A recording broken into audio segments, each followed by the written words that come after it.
نحمده ونصلي على رسوله الكريم اما بعد فاعوذ بالله من الشيطان الرجيم بسم الله الرحمن الرحيم رب اشرح لي صدري ويسر لي امري واحلل عقدة من لساني يفقهوا قولي۔ ذی الحج اہم کیوں ہے؟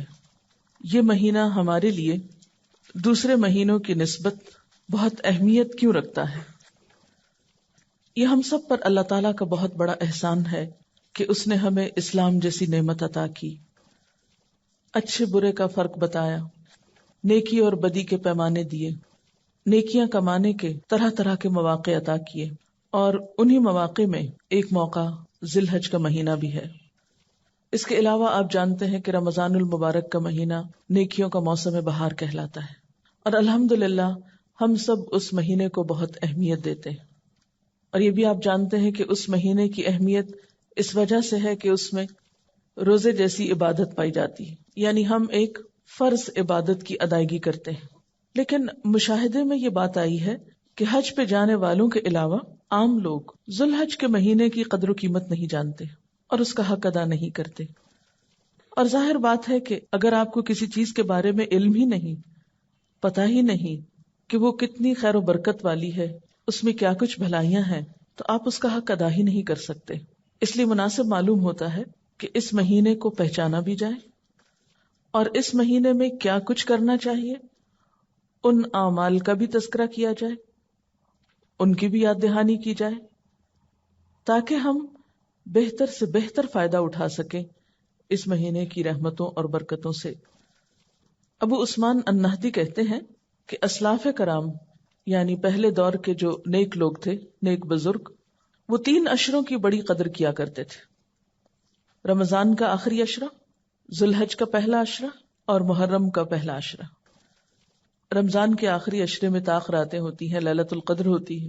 اسی طرح ذی الحج کے مہینے میں خصوصی طور پر پہلا عشرہ بہت اہم ہے کہ اس میں فریضہ حج کی ادائیگی ہوتی ہے، اور محرم کا پہلا عشرہ وہ اس اعتبار سے کہ اسلامی کیلنڈر کا پہلا مہینہ بھی ہے، اور رمضان کے روزے فرض ہونے سے پہلے مسلمان عاشورہ محرم کے روزے رکھا کرتے تھے۔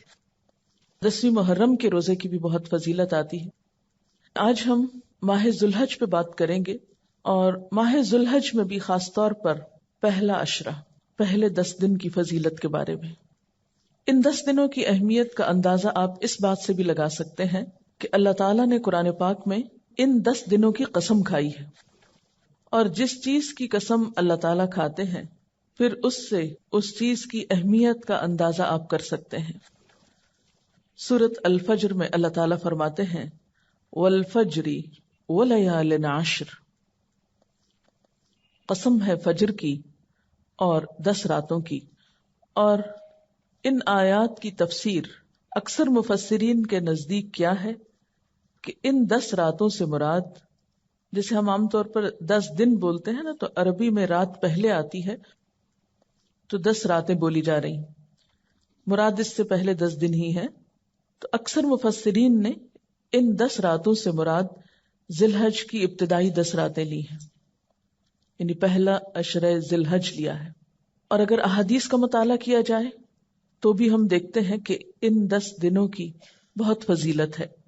حضرت عبداللہ بن عباس رضی اللہ تعالی عنہ کہتے ہیں کہ رسول اللہ صلی اللہ علیہ وسلم نے فرمایا ما من ایام العمل الصالح فیها احب الی اللہ من هذه الایام یعنی ایام العشر۔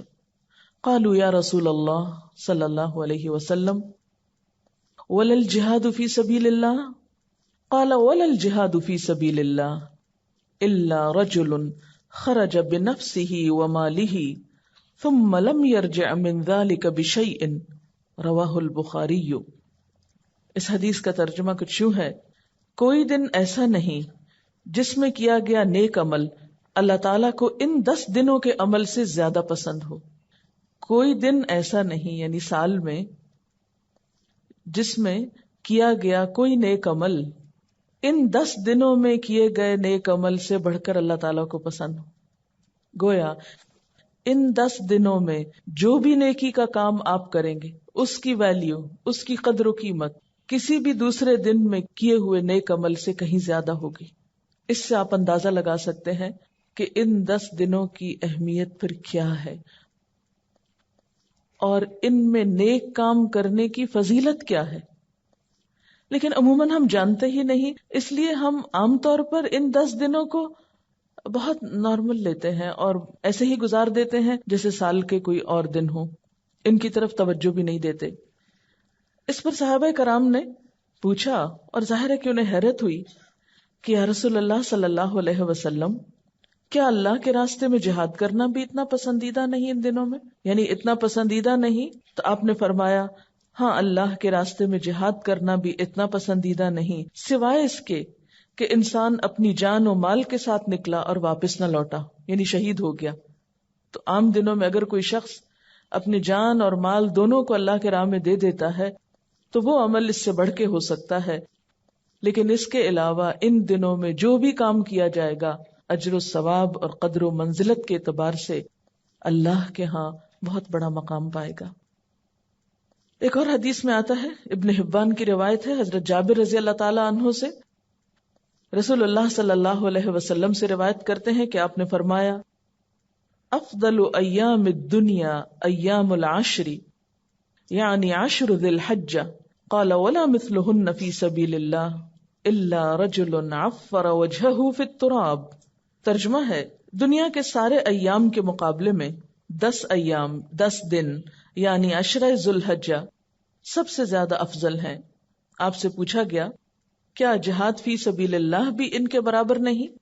تو آپ نے فرمایا، جہاد فی سبیل اللہ بھی ان جیسا نہیں، سوائے اس جہاد کے جس میں انسان شہید ہو جائے۔ اب سوال یہ پیدا ہوتا ہے کہ ان 10 دنوں کی اتنی اہمیت کیوں ہے؟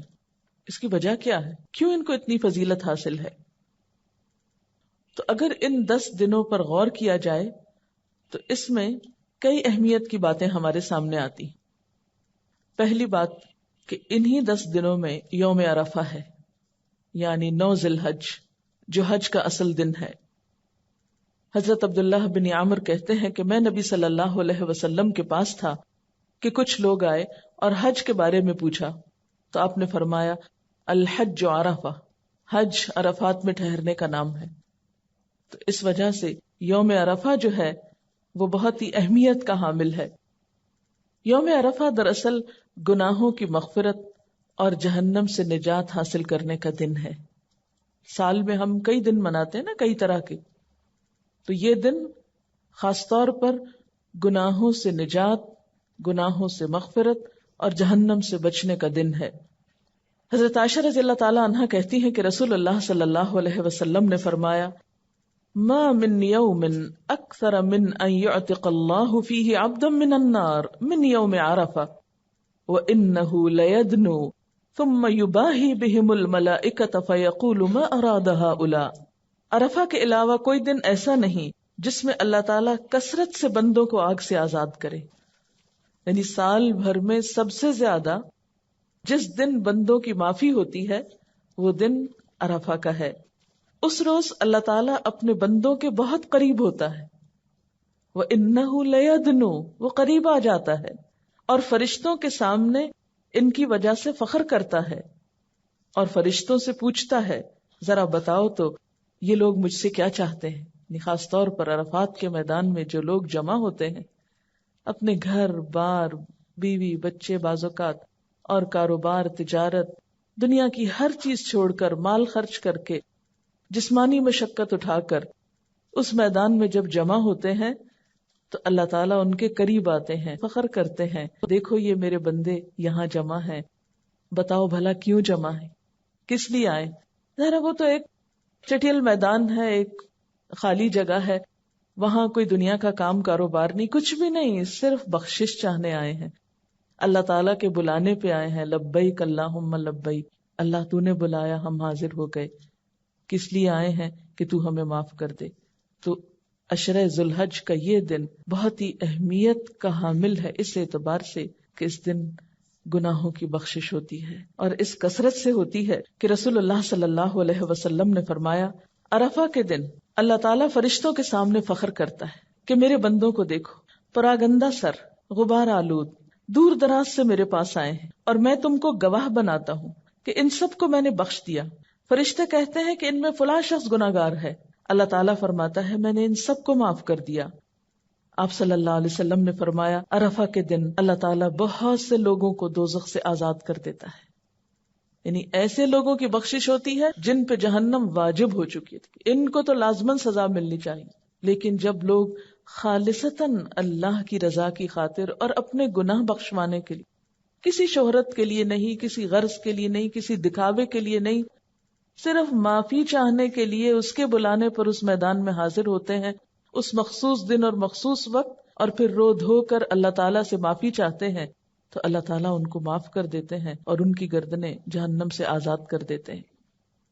ایک اور حدیث میں آتا ہے آپ صلی اللہ علیہ وسلم نے فرمایا لوگوں ان 10 دنوں میں اللہ تعالیٰ تمہاری حاضری کی وجہ سے، یعنی تمہارے وہاں آنے کی وجہ سے تم پر فرشتوں کی جماعت میں فخر کرتا ہے اور فرماتا ہے کہ تمہارے گناہوں کو میں معاف کرتا ہوں مگر حق العباد، نیک لوگوں کی خطاؤں کو معاف کرتا ہوں اور نیکوں کے سوال کو پورا کرتا ہوں. یعنی جو دعائیں مجھ سے مانگتے ہیں گناہوں کی معافی کے علاوہ جو اور ان کی حاجتیں ہیں، دعائیں ہیں، ان کو بھی پورا کرتا ہوں. اور مزدلفہ میں بھی اللہ تعالیٰ نیکوں کی مغفرت فرماتا ہے اور ان کی سفارش منظور فرماتا ہے. تو اس حدیث سے یہ پتہ چلتا ہے کہ حقوق العباد بہت اہم ہے. وہ گناہ جو ہم اللہ تعالیٰ کے حق میں قصور کر جاتے ہیں یا صغیرہ گناہ جن کو کہتے ہیں، وہ تو معاف ہو جاتے ہیں، لیکن حق العباد یا حقوق العباد کے بارے میں پھر بھی جب تک بندے معاف نہ کریں اس وقت تک معافی نہیں ہوتی، الا یہ کہ اللہ تعالیٰ ان بندوں کو کسی اور چیز سے راضی کر دے اور ان بندوں کی بخشش کر دے. یہ پھر ڈیپینڈ کرتا ہے کہ معافی مانگنے والا اپنے گناہوں پہ نادم کتنا ہے، شرمسار کتنا ہے، اور آئندہ کے لیے ان گناہوں سے بچنے کے لیے کیا سوچتا ہے. آپ صلی اللہ علیہ وسلم نے فرمایا اللہ کے نزدیک عرفہ کے دن کی بڑی فضیلت ہے. اللہ تعالیٰ نے آسمان والوں سے فخر کر کے فرمایا ہے کہ میرے بندوں کو دیکھو، دور دراز سے پراگندہ سر یعنی الجھے ہوئے بالوں والے، کیونکہ وہ حج کا موقع ایسا ہوتا ہے نا کہ انسان کو اپنی پرواہ نہیں ہوتی یا موقع ہی نہیں ہوتا. گرد آلود سر، گرد آلود یعنی کپڑوں پہ بھی گرد ہے. آج کے زمانے تو پھر گاڑیاں موٹریں ہیں. عام طور پر جو لوگ پیدل چل کے آتے ہیں تو ان کے احرام جو ہیں واقعی مٹی سے آلود ہو چکے ہوتے ہیں. فرمایا کہ دیکھو دور دراز سے پراگندہ سر گرد آلود یہاں آئے ہیں، میری رحمت کی امید کرتے ہیں اور میرے عذاب کو دیکھا نہیں اور اس کے باوجود بھی ڈرتے ہیں. مراد یہ ہے اس نویں تاریخ کو اللہ تعالیٰ بہت سے لوگوں کو دوزخ سے آزاد کر دیتا ہے. پھر آپ دیکھتے ہیں کہ اسی عشرہ ذی الحج میں یوم النحر بھی ہے، قربانی کا دن، اور یہ بھی سال کے دنوں میں بہت اہم دن ہے، کیونکہ رسول اللہ صلی اللہ علیہ وسلم نے فرمایا اعظم الایام عند اللہ یوم النحر و یوم القر. اللہ کے نزدیک سب سے زیادہ باوقار اور عظمت والا دن یوم النحر ہے. یعنی ہر دن کی اپنی فضیلت ہے. یوم عرفہ بخشش کا دن ہے اور یوم النحر یا قربانی کا دن بڑا عظمت والا دن ہے. اللہ کے ہاں اس کی بڑی قدر و منزلت ہے. اور پھر اس کے بعد منا میں ٹھہرنے کا دن یعنی اگلا دن. اب آپ دیکھیے کہ جو عشرہ اتنا اہم ہے اور اس کی اللہ تعالیٰ کے ہاں بہت قدر و منزلت ہے، اور پھر ان دو باتوں کے بارے میں پڑھ کر کے لوگ وہاں پر جا کر حج کرتے ہیں، قربانی کرتے ہیں، منا میں ٹھہرتے ہیں. اگر ہم لوگوں کو یہ موقع نہیں ملتا تو پھر کیا کریں؟ یعنی اگر ہم حج پہ نہیں جا سکتے تو یہاں رہ کر ان دنوں سے کیسے فائدہ اٹھا سکتے ہیں؟ ہمیں کیا کچھ کرنا چاہیے؟ تو آئیے چند باتیں اس کے بارے میں کرتے ہیں. سب سے پہلا کام، ذی الحج کا چاند دیکھ کر دعا مانگنی چاہیے. عام طور پر عید الفطر کا چاند تو بہت سے لوگ دیکھنے کا اہتمام کرتے ہیں، لیکن ذی الحج کا چاند دیکھنا بھول جاتے ہیں، کیونکہ ان دنوں کی حاجیوں کے نزدیک تو بہت اہمیت ہوتی ہے، لیکن عام لوگ بھولے ہوئے ہوتے ہیں. اور ویسے بھی ہر مہینے جب چاند دیکھیں تو دعا مانگیں، اور وہ دعا بھی بہت خوبصورت ہے. اللہم اہلہ علینا بالامن والایمان والسلامت والاسلام ربی وربک اللہ. اے اللہ تو اس چاند کو ہم پر امن و ایمان اور سلامتی اور اسلام کے ساتھ طلوع فرما. اے چاند میرا اور تمہارا رب اللہ ہی ہے. آپ دیکھیں کہ عموماً جب کوئی نیا سال آتا ہے، نیا مہینہ آتا ہے، نیا دن آتا ہے، تو جہاں خوشی ہوتی ہے وہاں ایک فکر کی لہر بھی دوڑ جاتی کہ پتہ نہیں کیا ہوگا، اس سال کیا ہوگا، اس مہینے کیا ہوگا، معلوم نہیں اس دفعہ کے حج پہ کیا ہوگا. جو لوگ جاتے ہیں وہاں وہ بھی فکر کرتے ہیں، جو پیچھے کے لوگ ہوتے ہیں ان کو بھی فکر ہوتی ہے. تو ایسے موقعوں پر اتنی خوبصورت دعا سکھائی گئی کہ امن، ایمان اور سلامتی کی دعائیں مانگو، اور اس وقت ہم سب کو کتنی ضرورت ہے. اسی طرح ایک اور دعا بھی حضور صلی اللہ علیہ وسلم سے مروی ہے. حضرت قتادہ سے روایت ہے کہ رسول اللہ صلی اللہ علیہ وسلم جب نیا چاند دیکھتے تو یہ دعا پڑھا کرتے تھے: ہلال خیر و رشد، ہلال خیر و رشد، آمنت بالذی خلقک. چاند ہدایت اور بھلائی کا ہو، چاند خیر و بھلائی کا ہو. یعنی 2 دفعہ آپ نے یہ دعا مانگی کہ یا اللہ یہ مہینہ خیر و بھلائی کا ہو، ہدایت کا ہو. میں ایمان لایا اس ذات پر جس نے تجھے پیدا کیا. یعنی میں تیری پوجا نہیں کرتا، اس رب کی عبادت کرتا ہوں کہ جو تجھے پیدا کرنے والا ہے. عام طور پر ہم ان دعاؤں کو اہمیت نہیں دیتے. ہم سمجھتے ہیں کہ ہاں بس ٹھیک ہے کہہ دیا اور لکھا ہوا ہے کتابوں میں اور ہونا چاہیے، لیکن جب اپنے عمل کی بات آتی ہے تو بھول جاتے ہیں. تو ایسے میں اگر آپ کو چاند دیکھنے کا اتفاق نہیں بھی ہوا یا نصیب نہیں بھی ہوا تو آپ کیا کیا کیجئے کہ جو اسلامی کیلنڈر کے ابتدا کی ڈیٹ ہے اگر آپ نے کہیں لکھ کے رکھی ہے تو اس پر اس دعا کو چھوٹا چھوٹا کر کے لکھ لیا کیجئے، اور ہر مہینے کے آغاز میں پڑھ لیا کریں. تو انشاءاللہ تعالی خیر و بھلائی ہوگی جس کے ہم سب بہت محتاج ہیں. پھر اسی طرح ایک اور دعا آتی ہے، ابو داؤد کی روایت ہے: الحمد للہ الذی ذہب بشہر کذا وجاء بشہر کذا. سب تعریف اس اللہ کے لیے ہے جو اس مہینے کو لے گیا، یعنی پچھلا مہینہ ذوالقعدہ کا چلا گیا اور دوسرا مہینہ آ گیا. یعنی دن اور رات کا پھیر اللہ کے ہاتھ میں ہے، مہینوں کا پھیر، وقت، سب کچھ اس کے ہاتھ میں ہے. اس لیے اسی کے لیے تعریف ہے اور اسی کے لیے شکر ہے. جب چاند دیکھ کر دعا مانگ چکے تو پھر اس کے بعد کیا کریں؟ کچھ اور کام ہے. اگر اللہ تعالی حج کی توفیق دے تو حج کا ارادہ کرنا چاہیے، نیت کرنی چاہیے. یہ مہینہ ہمیں ایک فریضے کی یاد دہانی کراتا ہے. اگر ہم پر حج فرض ہو، جو شخص سفر حج اور سواری کے اخراجات کا متحمل ہو اس پہ حج فرض ہوتا ہے. یعنی سفر کا خرچہ ہو اور وہاں رہنے کا خرچہ جس کے پاس موجود ہو. قرآن پاک میں اللہ تعالیٰ فرماتے ہیں: وَلِلَّهِ عَلَى النَّاسِ حِجُّ الْبَيْتِ مَنِ اسْتَطَاعَ إِلَيْهِ سَبِيلًا وَمَنْ كَفَرَ فَإِنَّ اللَّهَ غَنِيٌّ عَنِ الْعَالَمِينَ. لوگوں پر اللہ کا یہ حق ہے، یعنی اللہ کا حق ہے کہ جو اس کے گھر تک پہنچنے کی استطاعت رکھتا ہو، یعنی جو کوئی وہاں جا سکتا ہو وہ اس کا حج کرے، اور جو کوئی اس حکم کی پیروی سے انکار کرے، یعنی استطاعت کے باوجود جانے کا سوچتا ہی نہیں اور جائے ہی نہیں، تو اسے معلوم ہونا چاہیے کہ اللہ تمام دنیا والوں سے بے نیاز ہے. اسے پرواہ نہیں ہے ایسے لوگوں کی کہ جن کو اللہ نے مال دیا ہے، وسعت دی ہے، حیثیت دی ہے، استطاعت ہے، اور پھر بھی وہ اس کے گھر آنے کے لیے نہیں سوچتے، اس کی طرف رجوع نہیں کرتے. اسی لیے آپ صلی اللہ علیہ وسلم نے فرمایا: اگر کسی شخص کو واقعی محتاجی نہیں ہے اور کسی ظالم اقتدار کی طرف سے رکاوٹ بھی نہیں ہے، پھر بھی اس نے حج نہیں کیا، تو چاہے وہ یہودی ہو کر مرے یا نصرانی ہو کر.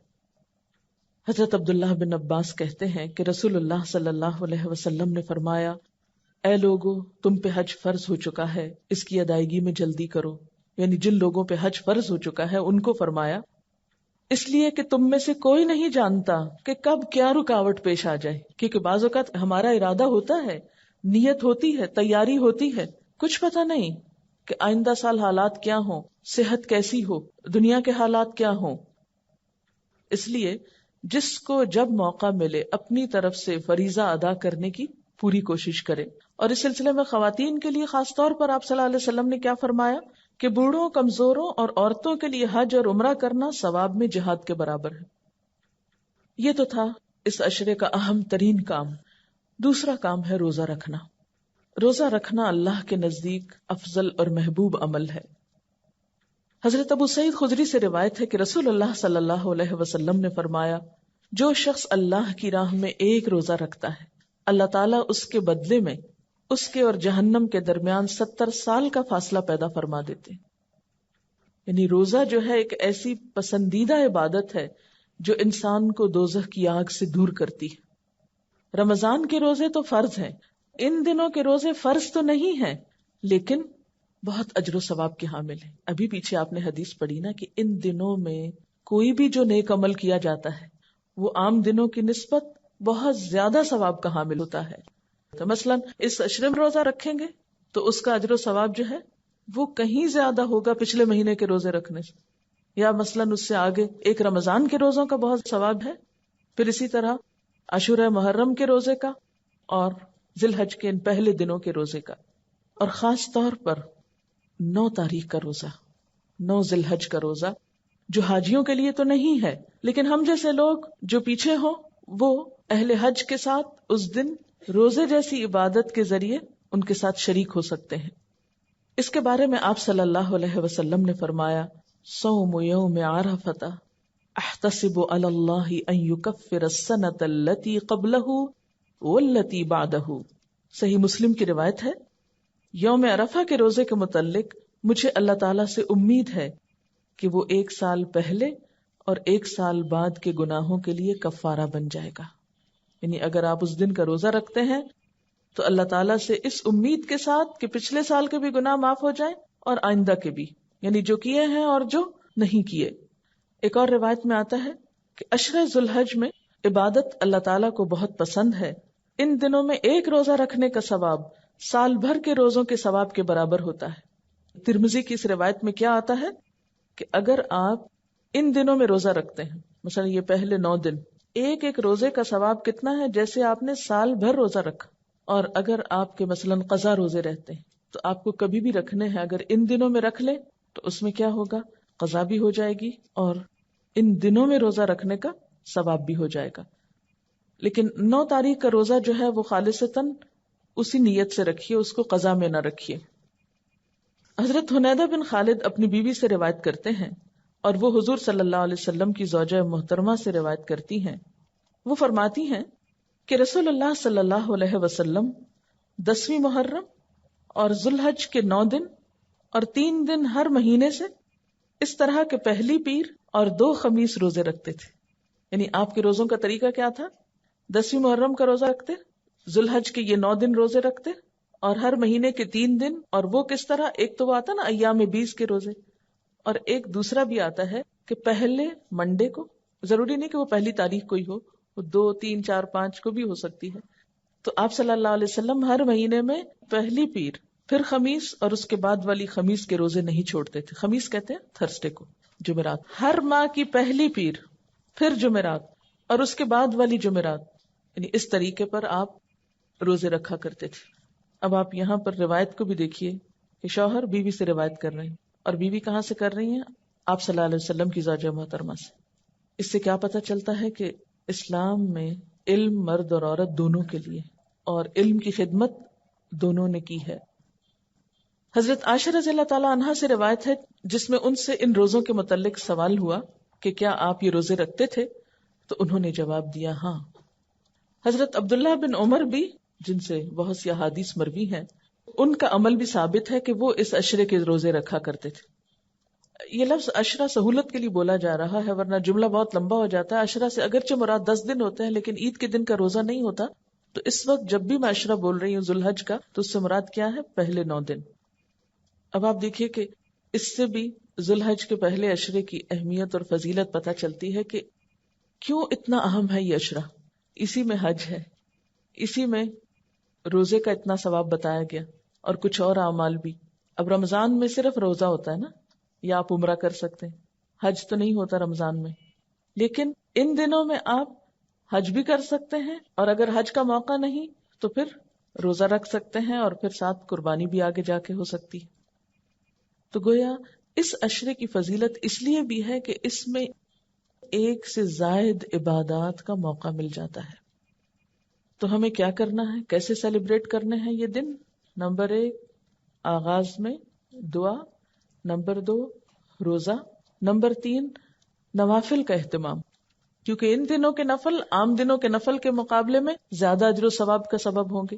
اگر آپ کو اللہ تعالیٰ توفیق دے روزے رکھنے کی تو سحری کو تو اٹھنا ہی ہوگا. جب سحری کو اٹھیں گے تو تہجد بھی پڑھ لیں ساتھ. اور ویسے بھی آپ جانتے ہیں قیامت کے دن نماز کے بارے میں پہلا سوال ہوگا، پہلا حساب ہوگا نماز. دوزخ میں جانے والوں سے جب پوچھا جائے گا کہ ما سلککم فی سقر، کیا چیز تمہیں دوزخ میں لے گئی، قالوا لم نک من المصلین، وہ کہیں گے کہ ہم نماز پڑھنے والوں میں سے نہ تھے، ہم نماز نہیں پڑھتے تھے. ولم نک نطعم المسکین، اور ہم مسکین کو کھانا نہیں کھلاتے تھے. اور ایک اور حدیث سے آپ کو معلوم ہے کہ آپ صلی اللہ علیہ وسلم نے فرمایا آدمی اور شرک یا کفر کے درمیان حد فاصل نماز ہے، یعنی نماز کا پڑھنا یا نہ پڑھنا ہے. اگر اس حد کو گرا دیا جائے تو کفر اور اسلام پھر ایک ہی چیز نظر آتی. گویا ایک مسلمان کی پہچان ہے نماز. اگر یہ پہچان ختم ہو گئی تو اس کا دین خطرے میں پڑ گیا. فرض نماز تو فرض نماز ہے، لیکن نوافل تہجد کے علاوہ آپ اشراق، چاشت وغیرہ کے بھی پڑھ سکتے ہیں، نمازوں کے بعد بھی پڑھ سکتے ہیں، یعنی جب جب موقع ملے. نفل تو ایک مرضی کی اور پسند کی عبادت ہے نا، آپ کی اپنی خوشی کی عبادت ہے. لیکن یہاں چلتے چلتے نوافل کا اجر و ثواب بتاتی چلوں. اللہ نے فرمایا میرا بندہ لگاتار نوافل کے ذریعے میرے قریب آتا ہے یہاں تک کہ میں اسے پسند کرتا ہوں، یعنی میں اسے پسند کرنے لگتا ہوں. اور جب میں اسے پسند کر لیتا ہوں تو اس کا کان بن جاتا ہوں جس سے وہ سنتا ہے، اس کی آنکھ بن جاتا ہوں جس سے وہ دیکھتا ہے، اس کا ہاتھ بن جاتا ہوں جس سے وہ پکڑتا ہے، اس کا پاؤں بن جاتا ہوں جس سے وہ چلتا ہے. اگر وہ مجھ سے مانگے تو میں لازماً اسے دیتا ہوں، اگر مجھ سے پناہ طلب کرے تو میں یقیناً اسے پناہ دیتا ہوں. اللہ کا محبوب بندہ بن جاتا ہے جو صرف فرائض کی حد تک عبادات نہیں کرتا، جو صرف فرض ہی ادا کرنے میں دلچسپی نہیں رکھتا، بلکہ اس سے آگے بڑھ کر نوافل کا شوق بھی رکھتا ہے. عام طور پر ہم اس معاملے میں بہت کوتاہی کر جاتے ہیں. ہم سوچتے ہیں نفل ہی تو ہے، کیا ہوا. تو اس میں یہ ہے کہ ٹھیک ہے، بہت مصروفیت کے وقت آپ کے ٹیسٹ ہو رہے ہیں، بہت پڑھائی ہو رہی ہے، علم حاصل کرنا بھی فرض ہے، تو اس میں رخصت گنجائش ہو سکتی ہے. لیکن بعض اوقات ہمیں موقع بھی ہوتا ہے تو ہم محض سستی کے مارے اس کی طرف توجہ نہیں کرتے، یعنی کوئی کام نہیں ہوتا، صرف ایک باتوں کا شوق ہے مثلاً، یا کچھ اور کام کرنے کا، تو دنیا کی محبت ہمیں فوراً نمازوں سے دل اچاٹ کرا دیتی. بہرحال اگر نوافل نہ بھی پڑھ سکیں تو کم از کم فرائض کی طرف تو متوجہ رہیں. اور جیسے کہ پہلے میں نے کہا کہ قیامت کے دن پہلی چیز جس کا حساب ہوگا وہ نماز ہے. اگر وہ درست ہوئی تو انسان کامیاب ہو گیا، اگر وہ خراب نکلی تو ناکام ہوا. اور اگر اس کے فرائض میں کچھ کمی رہ گئی تو اللہ تعالیٰ فرمائیں گے کہ دیکھو میرے بندے کی کوئی نفلی عبادت ہے، تو اس نفلی عبادت کے ذریعے اس نقص کی تکمیل کر دی جائے گی جو فرائض میں باقی رہ گیا ہو. پھر اس کے تمام اعمال کا حساب اسی طرح ہوگا، یعنی جیسے زکوٰۃ ہے، کمی بیشی پھر نفل صدقات سے پوری ہوگی. اسی طرح روزے ہیں، اگر روزہ ہم نے اپنی طرف سے رکھا لیکن کوئی چیز ایسی ہو گئی انجانے میں کہ جس سے خلل ہو گیا اس عبادت میں، تو خلل تو ہو گیا، تو وہ نوافل سے پورے کر دیے جائیں گے. ساری عبادتوں کے حساب جو ہیں پھر اسی طرح ہوں گے. ان دنوں میں یا اس عشرے میں روزے کے اہتمام کے ساتھ ساتھ پھر ذکر کی طرف بھی توجہ کرنی ہے. آپ جانتے ہیں اللہ تعالیٰ فرماتے ہیں فَاذْكُرُونِي أَذْكُرْكُمْ، تم مجھے یاد رکھو میں تمہیں یاد کروں گا. وَاشْكُرُوا لِي وَلَا تَكْفُرُونِي، میرا شکر ادا کرو، کفران نعمت نہ کرو. اور ذکر کرنے کا فائدہ خود ہم ہی کو ہوتا ہے. الا بذکر اللہ تطمئن القلوب، سنو اللہ کے ذکر سے دلوں کو اطمینان نصیب ہوتا ہے. اور اللہ تعالیٰ قرآن پاک میں تاکید بھی کرتے ہیں یا ایھا الذین آمنوا اذکروا اللہ ذکرا کثیرا وسبحوہ بکرۃ واصیلا، اے ایمان والو اللہ کا بہت زیادہ ذکر کرتے رہو اور صبح و شام اس کی پاکیزگی بیان کرو، یعنی بہت زیادہ اللہ کو یاد کرو، اور خصوصاً صبح و شام. تو عام دنوں میں بھی یہ کرنا ہے، لیکن ان دنوں میں ذکر کرنے کا ثواب بھی کئی گنا زیادہ ہو جائے گا. یاد رکھیے جتنی بھی چیزوں کی آپ کو یاد دہانی کرائی جا رہی ہے یہ کس لیے ہے کہ ان عبادتوں کا اہتمام ہم میں سے کچھ لوگ پہلے سے کرتے ہیں، لیکن ہوتا کیا ہے جیسے رمضان آیا ہم نے بہت سی عادتیں ڈالی، پھر آہستہ آہستہ آہستہ اپنی اصل روٹین پہ آ جاتے ہیں، پھر کوتاہی ہوتے ہوتے پھر وہیں جا کھڑے ہوتے ہیں گویا ہم نے کچھ نہ سیکھا تھا رمضان میں. لیکن جب ہم اللہ کی رحمت سے اس مہینے کو پہنچتے ہیں تو پھر نیکی کے ان کاموں کی یاد دہانی دوبارہ کرا دی جاتی ہے اور پھر ہم اللہ تعالیٰ کے قریب ہونے لگتے ہیں. اور ذکر کے بارے میں تو آپ کو معلوم ہے کہ نبی صلی اللہ علیہ وسلم نے کیا فرمایا تھا کہ اللہ کا ذکر اتنا کرو کہ لوگ مجنون کہنے لگے. یعنی اگر کوئی کہے نا کہ یہ تو پاگل ہی ہو گیا، ہر وقت اللہ کی باتیں کرتے ہیں، تو سمجھو کہ اچھا سرٹیفکیٹ مل گیا ہے جس کو قیامت کے دن پیش کر سکیں گے کہ اللہ تیرا نام لینے کی وجہ سے، تیری یاد کی وجہ سے لوگوں نے مجھے یہ ٹائٹل دیا. عموماً ہم اس ٹائٹل سے بھاگتے ہیں کہ لوگ ہمیں معلوم نہیں کیا کہیں گے، کیونکہ ذکر سے مراد صرف مخصوص تسبیحات ہی نہیں ہے بلکہ اللہ تعالیٰ کا نام لینا کسی بھی طریقے سے. آپ کو پتا ہے کہ اگر ذکر سے غفلت برتی جائے تو انسان پہ شیطان مسلط ہو جاتا ہے. اللہ تعالیٰ فرماتے ہیں وَمَن يَعْشُ عَن ذِكْرِ الرَّحْمَنِ نُقَيِّضْ لَهُ شَيْطَانًا فَهُوَ لَهُ قَرِينٌ. جو شخص الرحمن کے ذکر سے غفلت برتے گا ہم اس پر ایک شیطان مقرر کر دیں گے، وہی اس کا ساتھی بن جائے گا. تو یہ جو بہت شیطانی وسوسے اور شیطان کی ڈالی ہوئی پریشانیاں اور گندگیاں، رجس الشیطان، یہ دراصل کس لیے ہوتا ہے کہ انسان اللہ کو بھول جاتا. وہ عادت ڈالی، پھر چھوٹ گئی، پھر دوبارہ ڈالنے میں سستی ہو گئی. تو جو کچھ آپ کرتے ہیں ان کو لکھ لیا کیجئے. یعنی جو آپ اپنے اندر اللہ کے فضل سے اچھی عادات ڈال رہے ہیں قرآن کے پڑھنے کے ساتھ ساتھ، ان کو اپنے پاس نوٹ کر لیں. اگر سفر کی وجہ سے یا بیماری کی وجہ سے یا مخصوص ایام کی وجہ سے ان میں سے کوئی چیز چھٹ گئی یا رہ گئی یا بھول گئی تو وہ ساری زندگی نہ بھولی رہے، بلکہ اصل حالت پر لوٹنے کے بعد پھر وہ یاد آ جائے. آپ صلی اللہ علیہ وسلم نے فرمایا جو شخص اپنے رب کو یاد کرتا ہے اس کی مثال زندہ کی سی ہے، اور جو اپنے رب کو یاد نہیں کرتا وہ مردے کی طرح ہے. کیونکہ مردے یاد نہیں کر سکیں گے نا. میں کبھی کبھی سوچتی ہوں یا اللہ قبر میں تو اتنا ٹائم ہوگا، اتنا ہوگا، پتہ نہیں کتنے سو سال وہاں رہنا ہے. تو کوئی طریقہ نہیں ہو سکتا کہ آپ ہمیں وہاں بھی ذکر کی اجازت دے دیں یا کوئی موقع دے دیں کہ تجھے یاد کرتے رہیں. کیونکہ اب تو دنیا میں اتنے کام ہوتے ہیں کہ لوگوں سے ہی فرصت نہیں ہوتی، تو وہ ذکر جتنا چاہتے ہیں کہ کریں اتنا کر نہیں پاتے. تو پھر انسان سوچتا ہے اچھا مرنے کے بعد فراغ ہوتی، لیکن مرنے کے بعد تو ذکر بھی بند ہو جائے گا. جو کرنا ہے ابھی کرنا ہے نا، اور پتہ نہیں کتنے دن ہیں ہمارے پاس. تو جو شخص ذکر نہیں کرتا اس کی مثال مردے کی سی ہے، کیونکہ مردہ بیچارہ کچھ کر نہیں سکتا نا، بے فائدہ اور بیکار ہو جاتا ہے. تو ایسے شخص میں بھی کوئی خیر نہیں جو اپنے رب کو یاد نہیں کرتا. تو خاص طور پر ان دنوں میں ذکر کی طرف توجہ کرنی. دوسری باتیں ذرا کم کر دیں، دوسرے کچھ کام ذرا کم کر دیں، لیکن ذکر تھوڑا پابندی کے ساتھ. اور ذکر میں خاص طور پر تکبیرات. کیوں؟ اس لیے کہ آپ صلی اللہ علیہ وسلم نے اس کی خاص تاکید فرمائی ہے. اور ان دنوں میں ویسے بھی ذکر کرنے کے بارے میں سورۃ الحج میں بھی آتا ہے، سورۃ البقرہ میں بھی آتا ہے. سورۃ الحج میں ہے کہ وَيَذْكُرُ اسْمَ اللَّهِ فِي أَيَّامٍ مَّعْلُومَاتٍ، اور ان مقررہ دنوں میں اللہ کا نام یاد کریں، یعنی ذکر کریں.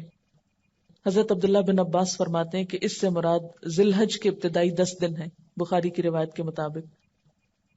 اور وَاذْكُرُوا اللَّهَ فِي أَيَّامٍ مَّعْلُومَاتٍ، یہ قرآن کا حکم ہے. معلوم دنوں میں، چند گنے چنے دنوں میں اللہ کا ذکر کرو. کون سے ہیں یہ دن؟ یہی عشرہ ذی الحج ہے، اور خصوصاً ایام تشریق 11، 12 اور 13 ذی الحج. ان میں کثرت سے تکبیر پڑھنی ہے، کیونکہ آپ صلی اللہ علیہ وسلم نے فرمایا اللہ کے نزدیک ایام عشرہ ذی الحج کے مقابلے میں کوئی دن زیادہ عظمت والے نہیں، اور کوئی عمل ان 10 دنوں میں کیے گئے عمل سے زیادہ محبوب نہیں. اس لیے ان ایام میں لا الہ الا اللہ، اللہ اکبر اور الحمدللہ جیسے اذکار کثرت سے کیا کرو. امام بخاری فرماتے ہیں کہ حضرت ابن عمر اور ابو ہریرہ رضی اللہ تعالی عنہ ان دنوں میں بازار نکل جاتے، بلند آواز سے تکبیر کہتے. کیوں؟ تاکہ لوگوں کو یاد آ جائے، اور دوسرے لوگ بھی ان کی تکبیر سن کر تکبیر کہنے لگتے. یعنی ایک تو یہ ہو سکتا تھا نا کہ وہ لوگوں کو کہتے لوگوں تکبیر پڑھو، اور ایک یہ کہ وہ خود تکبیریں پڑھنا شروع کر دیتے تو لوگ ان کو سن کے پڑھنے لگتے. اسی طرح بخاری اور مسلم کی روایت کے مطابق عورتیں اپنے گھروں میں تکبیریں پڑھ سکتی ہیں. اور اس کے لیے آپ کیا کر سکتے ہیں کہ مثلاً تکبیرات کی ایک کیسٹ تیار کرائی گئی تھی. یہاں پر آپ سویرے سویرے اٹھ کر بس پابندی سے اپنے گھر میں جیسے تیار ہو رہے ہیں، کچھ کر رہے ہیں، وہ کیسٹ لگا دیں، کسی کو مت کہیں تکبیریں پڑھیں. اب ہوگا کیا کہ جب بچوں کی آنکھ اس آواز سے کھلے گی یا سب سے پہلے الفاظ تکبیرات کے کانوں میں پڑیں گے تو وہ پھر دن بھر خود بخود بولتے رہیں گے. آپ نے دیکھا ہوگا نا، کوئی بول، کوئی شعر، کوئی گانا، کوئی جملہ ہماری زبان پہ سویرے سویرے اگر نکل جائے تو سارا دن نکلتا رہتا ہے انکانشیسلی. اس لیے صرف آپ آن کر دیں، پھر آپ کو بھی یاد رہے گا انشاءاللہ اور گھر والوں کو بھی یاد ہوگا. ان تکبیرات کو فریج پہ، کھانے کی میز کے پاس کہیں، یعنی کوئی ایسی جگہ جہاں آپ سب گھر والے بیٹھتے ہوں یا جہاں سے گزرتے ہوں، مثلا گھر کی انٹرنس پہ یا باہر نکلتے وقت، یا 2-3 جگہوں پر بھی آپ لگا سکتے ہیں. تو کیا ہوگا، جو ہی نظر پڑے گی تو آپ کو یاد آ جائے اوہ میں نے تکبیریں پڑھنی تھی. اللہ اکبر، اللہ اکبر، لا الہ الا اللہ، واللہ اکبر، اللہ اکبر وللہ الحمد.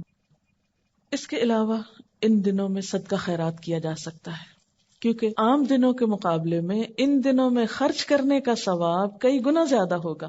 جیسے رمضان میں خرچ کرنے کا ثواب عام دنوں کے مقابلے میں زیادہ ہے، تو ان دنوں میں بھی آپ خصوصی صدقے کا اہتمام کریں. قرآن پاک میں اللہ تعالیٰ فرماتے ہیں وَأَنفِقُوا مِمَّا رَزَقْنَاكُمْ مِن قَبْلِ أَن يَأْتِيَ أَحَدَكُمُ الْمَوْتُ فَيَقُولَ رَبِّ لَوْلَا أَخَّرْتَنِي إِلَىٰ أَجَلٍ قَرِيبٍ فَأَصَّدَّقَ وَأَكُن مِّنَ الصَّالِحِينَ.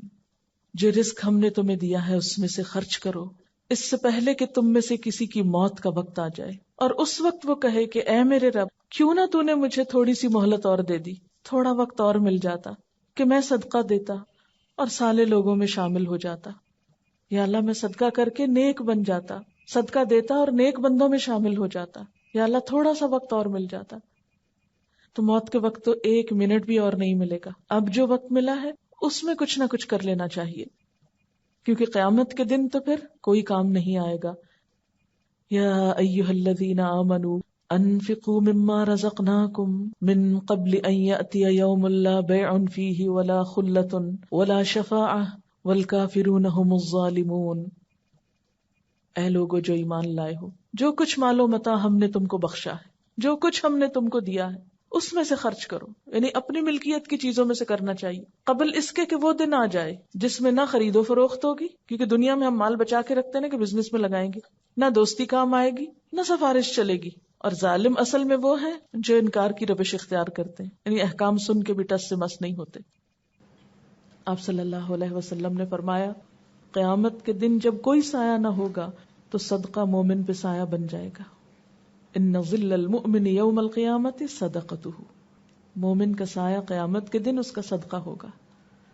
صدقہ اللہ تعالیٰ کے غضب کو ٹھنڈا کرتا ہے، بری موت سے بچاتا ہے. آپ نے فرمایا صدقہ کرنے میں جلدی کرو، کیونکہ بلائیں صدقے سے آگے نہیں بڑھ سکتی، صدقے سے رک جاتی ہیں. یعنی کوئی مصیبت آ رہی ہوتی ہے اور صدقہ کرنے سے پیچھے چلی جاتی ہے. صدقہ مصیبت میں رکاوٹ ڈال دیتا ہے. اللہ تعالیٰ فرماتے ہیں یا ابن آدم انفق علیک، اے انسان تو میری راہ میں خرچ کر، میں تیرے اوپر خرچ کروں گا، تو دے میں تجھے اور دوں گا. آپ صلی اللہ علیہ وسلم نے فرمایا صدقہ مال کو کم نہیں کرتا.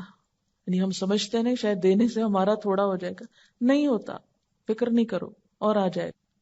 اور پھر آدمی کا اپنی زندگی میں 1 درہم خرچ کرنا موت کے وقت 100 درہم خرچ کرنے سے زیادہ بہتر ہے. یعنی جب انسان ایسی بیماری میں مبتلا ہو جائے کہ اس کو پتا چلے کہ اب تو میں بچ ہی نہیں سکتا، اب تو موت آئی کہ آئی، اب جو کچھ وہ خرچ کرے گا وہ اگر 100 بھی خرچ کر رہا ہے تو صحت میں اچھی حالت میں اگر اس کے مقابلے میں 1 بھی خرچ کیا تھا تو اس کا اجر و ثواب زیادہ ہے. لیکن عام طور پر ہم صحت کے وقت، خوشحالی کے وقت، اچھے دنوں میں کب یاد کرتے ہیں اللہ. اور صدقہ نہ کرنا، بخل کرنا اپنے آپ کو ہی نقصان دیتا ہے. وَمَن يَبْخَلْ فَإِنَّمَا يَبْخُلُ عَن نَفْسِهِ، جو بخل کرے گا وہ دراصل اپنے آپ سے ہی کرے گا. سورۃ محمد میں آتا ہے نا کہ ہاں انتم ہؤلاء، یہ تم وہ لوگ ہو تدعون لتنفقوا فی سبیل اللہ، تمہیں بلایا جاتا ہے کہ اللہ کے راستے میں خرچ کرو. فمنکم من یبخل، تو تم میں سے بعض لوگ بخل کرتے ہیں، کچھ نہیں دیتے. ومن یبخل فانما یبخل عن نفسہ، تو جس نے بخل کیا وہ دراصل اپنی ہی ذات کے لیے بخل کرتا ہے، اپنے آپ سے ہی بخل کرتا ہے، اپنا ہی نقصان کرتا. فَأَمَّا مَن بَخِلَ وَاسْتَغْنَى وَكَذَّبَ بِالْحُسْنَى فَسَنُيَسِّرُهُ لِلْعُسْرَى وَمَا يُغْنِي عَنْهُ مَالُهُ إِذَا تَرَدَّى، جس نے بخل کیا اور اللہ تعالیٰ سے بے نیازی برتی اور بھلائی کو جھٹلایا، اس کو ہم سخت راستے کی سہولت دیں گے، یعنی اس کے لیے مشکلات پیدا کریں گے. اس کا مال آخر اس کے کس کام آئے گا جب وہ خود ہلاک ہو گیا. انسان فوت ہو جائے تو مال و دولت جو پیچھے ہے وہ نجات تو نہیں دے سکتا، وہ تو اب وارثوں کا ہو گیا، وہ جہاں چاہیں خرچ کریں، چاہے تو اچھی جگہ پہ کریں اور چاہے تو غلط جگہ پہ خرچ کریں. کمایا آپ نے تھا، محنت آپ نے کی، مالک آپ تھے، لیکن جب آپ چلے گئے دنیا سے تو اوروں کا ہو گیا اور انہوں نے اس کے ساتھ جو جی چاہا کیا. مال مفت دل بے رحم، کیونکہ جو مال انسان خود کماتا ہے اس کی پھر قدر ہوتی، اور جو وراثت میں مفت میں مل جاتا ہے عموماً اس کی قدردانی نہیں ہوتی. اور یہ بھی یاد رکھیے کہ اللہ کی راہ میں دینے والوں کے لیے فرشتے بھی دعائیں کرتے ہیں. بخاری کی روایت ہے ہر روز صبح 2 فرشتے اترتے ہیں، ایک یہ دعا کرتا ہے یا اللہ سخی اور خرچ کرنے والے کو مال میں زیادتی اور برکت دے. دوسرا کہتا ہے نہ دینے والے بخیل اور کنجوس کے مال میں کمی کر دے اور اس کو برباد کر دے. تو ان دنوں میں خصوصی صدقات کرنے ہیں آپ کو انشاءاللہ. سب سے پہلی چیز، اگر آپ نے ابھی تک زکوٰۃ نہیں دی تو فوراً اس کا حساب کیجیے. یعنی زکوٰۃ اگر ڈیو ہے، کیونکہ بعض اوقات ہم رمضان میں دے دیتے ہیں یا آدھی اس وقت دے دیتے ہیں، پھر سوچتے ہیں اچھا بعد میں کچھ دے دیں گے، تو تاخیر نہ کیجیے، اس کو ادا کیجیے. پھر اسی طرح صدقے کی مختلف اقسام کی طرف توجہ کیجیے. فرض صدقے کی ادائیگی کے بعد، کیونکہ اگر فرض ادا نہیں ہوا تو نفل کا اتنا فائدہ نہیں ہوگا. نفل سے فرض پورا کیا جائے گا اور کئی نفل ملا کے ایک فرض بنتا ہے، تو اس لیے پہلے فرض ادا کریں. کوئی کسی کا قرضہ لوٹانا ہے اور وسعت ہو گئی اور صرف جان بوجھ کے ٹال مٹول کر لوٹائیے اس کو.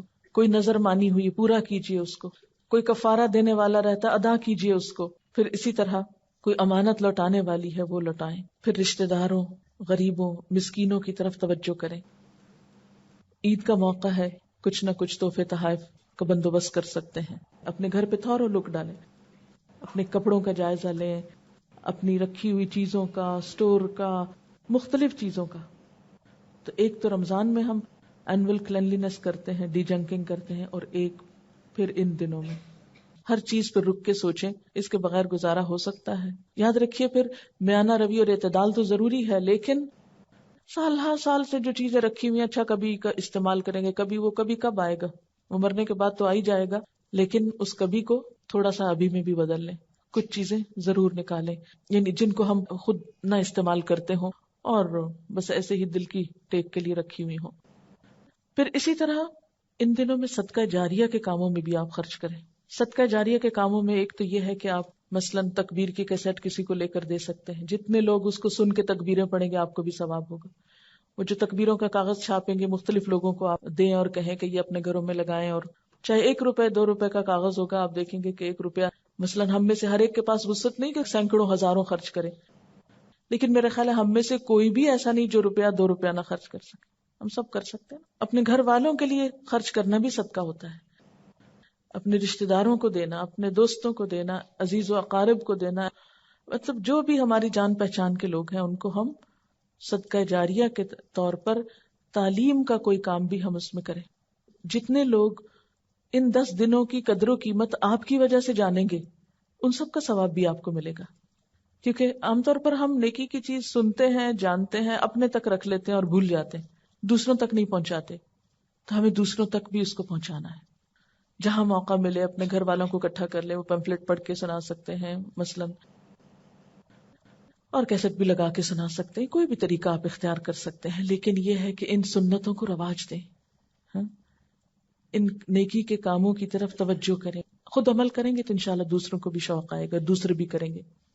پھر اسی طرح صدقہ جاریہ کے کاموں میں کوئی بھی آپ جو چیز سوچ سکتے ہیں جو علم کو پھیلانے کے لیے اور علم کو عام کرنے کے لیے آپ کوئی بھی طریقہ کر سکتے ہیں. ان طریقوں میں سے آپ خود بھی سوچ سکتے ہیں، دوسروں سے بھی مشورہ کر سکتے ہیں، کیونکہ معلوم نہیں کل قیامت کے دن کون سی نیکی کام آ جائے. حدیث میں آتا ہے نا کہ آگ سے بچنے کی فکر کرو، خواہ کھجور کا آدھا ٹکڑا ہی کیوں نہ ہو. اگر ہمارے پاس بہت بڑی رقمیں نہیں ہیں، یعنی ہر شخص کا اپنا اپنا حساب ہے نا، ایک شخص کے پاس 1 کھجور ہے بس اور کچھ نہیں، آدھی اس نے خود کھانی، آدھی وہ دے رہا ہے، اس کی معلوم نہیں کتنی قبولیت ہو، کتنی برکت ہو اس مال میں اللہ کی طرف سے. اور ایک شخص جو ہے اس کے پاس ہزاروں ہیں اور بند پڑے اور پڑے اور پڑے ہیں اور کوئی اس کو پرواہ نہیں کہ مجھے اپنی آخرت کے لیے کچھ کرنا ہے. تو وقت تو گزر ہی جائے گا.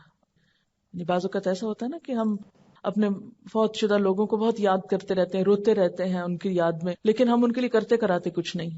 تو ہمارا رونا، ہمارے آنسو ان کو کیا فائدہ دے گا؟ وہ تو ہم اپنی خاطر بہا رہے ہیں، اپنا دل ہلکا کر رہے ہیں، تو اپنی خاطر ہے، ان کے لیے تو نہیں ہے. تو ان کے لیے کیا ہو سکتا ہے؟ صدقہ جاریہ یا ایصال ثواب کے کاموں میں اہم ترین کام کیا ہے کہ ان کی طرف سے ہم کوئی ایسا صدقہ کریں کہ جس سے ان کو ثواب پہنچے اور مستقل پہنچتا رہے.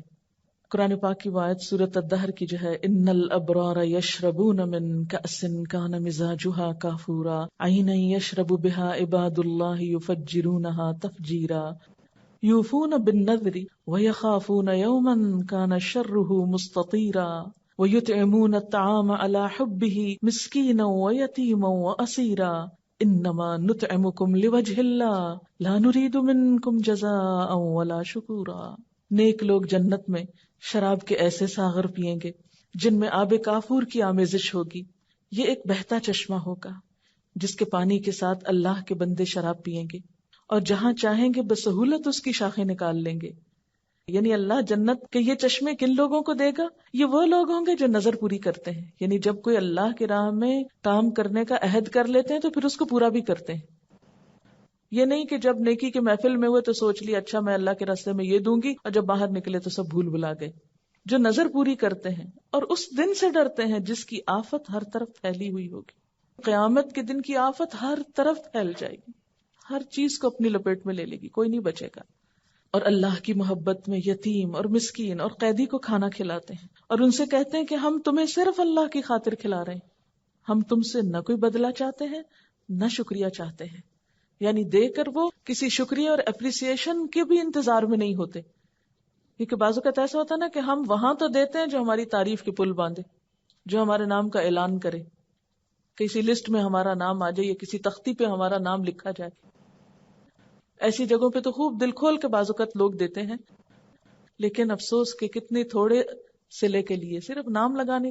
مثلا اگر کسی پلیٹ میں میرا نام لکھا ہوا بھی اور 10 لوگ وہاں سے گزر کے پڑے, ان کو کیا پتا میں کون ہوں.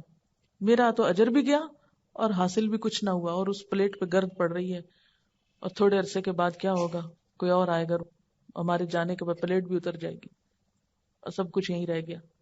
یا اگر ہمیں کسی نے کوئی تعریف کا ایک خط لکھ دیا کہ آپ کا بہت شکریہ, آپ نے بہت اچھا کام کیا, تو وہ ردی میں پڑا رہ جائے گا خط بھی, اس کو فریم کرا کے دروازے کے باہر تھوڑی لٹکانا ہوگا ہم نے. کتنے دن اس تعریف کی ہمیں گرمی پہنچے گی, کیا حاصل ہوگا, اس تعریف سے کتنا پیٹ بھر جائے گا ہمارا, کچھ بھی نہیں. لیکن افسوس یہ کہ ہمارا نفس ہمیں اللہ کی خاطر خلوص اور اخلاص سے کام کرنے نہیں دیتا. ایسے کاموں میں تو ہمارا شوق بڑھاتا ہے جہاں ہمارا نام ہو, اور جہاں نام نہ ہو وہاں ہم کام کے لیے بھی نظر نہیں آتے. امام ابن حجر اسقلانی کہتے ہیں عشرہ ذو الحج کی امتیازی فضیلت کا ایک سبب یہ معلوم ہوتا ہے کہ ساری اہم ترین باتیں اس عشرے میں جمع ہیں, نماز, روزہ, صدقہ, حج وغیرہ. اور اس کے علاوہ دیگر موقعوں پر یہ ساری باتیں اکٹھی نہیں ہوتی. اب صدقے میں سب سے اہم کام جو ہے وہ قربانی ہے. یعنی باقی صدقات بھی آپ کریں گے لیکن قربانی بھی کریں گے. قربانی جو ہے اس عشرے کی اہم ترین عبادت ہے, یعنی صدقہ خیرات کی ایک بہترین قسم ہے. لیکن قربانی ہے کیا چیز؟ قربانی کا لفظ جو ہے یہ قرب سے نکلا ہے. قرب کا کیا مطلب ہوتا ہے؟ کسی کے قریب جانا, قریب ہونے کی کوشش کرنا. مکان, زمان, یعنی ہر طرح سے قریب ہونے کے لیے آتا ہے. یعنی جگہ میں قریب ہونا, پھر وقت میں قریب ہونا, یا نسبت یعنی رشتہ داری اور تعلق میں قریب ہونا. اسی طرح مرتبے میں, ان سب چیزوں کے لیے لفظ استعمال ہوتا ہے. تو قربان ہر وہ چیز جس کے ذریعے اللہ کی قرب جوئی کی جائے, یعنی قرب تلاش کیا جائے. قربان یعنی لفظ قرب سے نکلا ہے. پھر قربان کس کو کہتے ہیں؟ ہم کہتے ہیں نا قربان جاؤں, تو ہم تو اس کو فعل کے طور پر استعمال کرتے ہیں. لیکن قربان ہر وہ چیز جس کے ذریعے اللہ کا قرب حاصل کیا جائے, اللہ کا تقرب حاصل کیا جائے. اور اصطلاح میں قربانی سے مراد کیا ہے؟ یوم النحر اور ایام تشریق میں اللہ تعالیٰ کی رضامندی اور خوشنودی اور قرب حاصل کرنے کے لیے اونٹ, گائے, بکری, بھیڑ یا دمبا ذبح کرنا. یعنی یہاں خاص طور پر جانور کی قربانی مراد ہے. سوال یہ پیدا ہوتا ہے کہ قربانی کی ابتدا کب سے ہوئی, یعنی یہ کام کب سے لازم ہوا. قرآن پاک میں اللہ تعالیٰ فرماتے ہیں سورۃ الحج میں لِكُلِّ أُمَّةٍ جَعَلْنَا مَنْسَكًا هُمْ نَاسِكُوهُ, ہر امت کے لیے ہم نے قربانی کا ایک طریقہ مقرر کیا جس کی وہ پیروی کرتی ہے. گویا قربانی کا یہ حکم ہر امت کے لیے رہا ہے. اس کا آغاز حضرت آدم علیہ السلام کے زمانے میں ہوا. قرآن پاک میں اللہ تعالیٰ حضرت آدم علیہ السلام کے 2 بیٹوں کا قصہ بیان کرتے ہیں. وَاتْلُ عَلَيْهِمْ نَبَأَ ابْنَيْ آدَمَ بِالْحَقِّ اذ قربا قربانا فتقبل من احدهما ولم يتقبل من الاخر اور انہیں ذرا آدم علیہ السلام کے 2 بیٹوں کا قصہ بے کم و کاس سنا دیجئے. جب ان دونوں نے قربانی کی تو ان میں سے ایک کی قربانی قبول کی گئی اور دوسرے کی نہ کی گئی. تو اس سے کیا پتہ چلتا ہے کہ حضرت آدم علیہ السلام کے بیٹوں نے بھی قربانی کی. یعنی قربانی آج سے نہیں، قربانی تو آدم علیہ السلام کے زمانے سے ہے، یعنی اس کا تصور اس وقت سے موجود ہے. پھر اسی طرح حضور صلی اللہ علیہ وسلم کو بھی قربانی کا حکم ہے. فَصَلِّ لِرَبِّكَ وَانْحَرْ، اپنے رب کے لیے نماز پڑھیے اور قربانی کیجیے. ایک اور جگہ پر فرمایا قُلْ إِنَّ صَلَاتِي وَنُسُكِي وَمَحْيَايَ وَمَمَاتِي لِلَّهِ رَبِّ الْعَالَمِينَ. آپ کہہ دیجئے بے شک میری نماز، میری قربانی، میرا جینا، میرا مرنا اللہ رب العالمین کے لیے ہے. تو آپ کو یہاں بھی حکم دیا جا رہا ہے کہ قربانی کیجئے اور اللہ کے لیے کیجئے. اور فَصَلِّ لِرَبِّكَ وَانْحَرْ، یہاں بھی اپنے رب کے لیے قربانی کیجیے. گویا قربانی ایک تو یہ ہے کہ اللہ کا حکم ہے، اور دوسرا یہ کہ اللہ ہی کی خاطر ہونی چاہیے. جو ہمارے قربانی کا طریقہ ہے یہ کہاں سے آیا؟ یعنی قربانی کی مختلف شکلیں پچھلی امتوں میں رائج رہیں، لیکن یہ طریقہ جس پہ ہم قربانی کرتے ہیں یہ کب سے ہوا؟ اس کے بارے میں ایک دفعہ صحابہ کرام نے حضور صلی اللہ علیہ وسلم سے پوچھا کہ اے اللہ کے رسول صلی اللہ علیہ وسلم، یہ قربانی کیا ہے؟ آپ نے فرمایا سنت ابیکم ابراہیم، یہ تمہارے ابا ابراہیم علیہ السلام کی سنت ہے، ان کا طریقہ ہے. اس سنت کا تذکرہ قرآن پاک نے بہت خوبصورت انداز میں کیا ہے. سورۃ الصافات کی آیت نمبر 100 سے لے کر 111 آیات ہیں. وقال انی ذاہب الی ربی سیہدینی رب ہب لی من الصالحین فبشرناہ بغلام حلیم فلما بلغ معه السعي قال يا بني إني أرى في المنام أني أذبحك فانظر ماذا ترى قال يا أبت افعل ما تؤمر ستجدني إن شاء الله من الصابرين فلما أسلما وتله للجبين وناديناه أن يا إبراهيم قد صدقت الرؤيا إنا كذلك نجزي المحسنين إن هذا لهو البلاء المبين وفديناه بذبح عظيم وتركنا عليه في الآخرين سلام على إبراهيم كذلك نجزي المحسنين إنه من عبادنا المؤمنين. ابراہیم علیہ السلام نے کہا میں اپنے رب کی طرف جاتا ہوں، وہی میری رہنمائی کرے گا. اے پروردگار، مجھے ایک بیٹا عطا کر جو صالحین میں سے ہو، یعنی نیک ہو. تو اللہ تعالیٰ نے دعا کے جواب میں کیا فرمایا؟ ہم نے اس کو ایک حلیم یعنی بردبار لڑکے کی بشارت دی.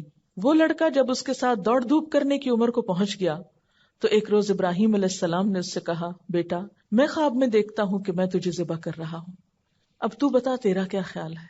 اس نے کہا ابا جان، جو کچھ آپ کو حکم دیا جا رہا ہے اسے کر ڈالیے، آپ انشاءاللہ مجھے صابروں میں سے پائیں گے. آخر کو جب ان دونوں نے سر تسلیم خم کر دیا، یعنی باپ بیٹا دونوں ہی اپنے آپ کو حوالے کر گئے، اور ابراہیم علیہ السلام نے بیٹے کو ماتھے کے بل گرا دیا اور ہم نے آواز دی اے ابراہیم تو نے اپنا خواب سچ کر دکھایا، ہم نیکی کرنے والوں کو ایسی ہی جزا دیتے ہیں.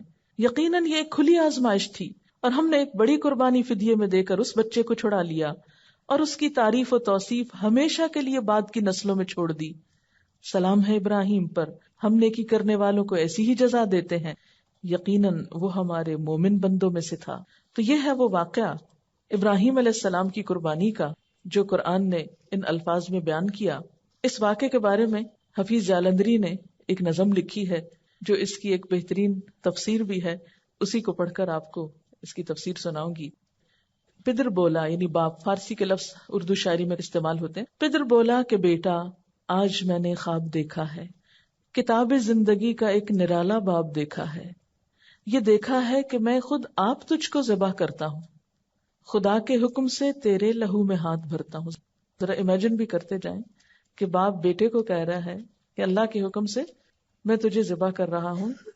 سعادت مند بیٹا جھک گیا فرمان باری پر، زمین و آسماں حیراں تھے اس اطاعت گزاری پر.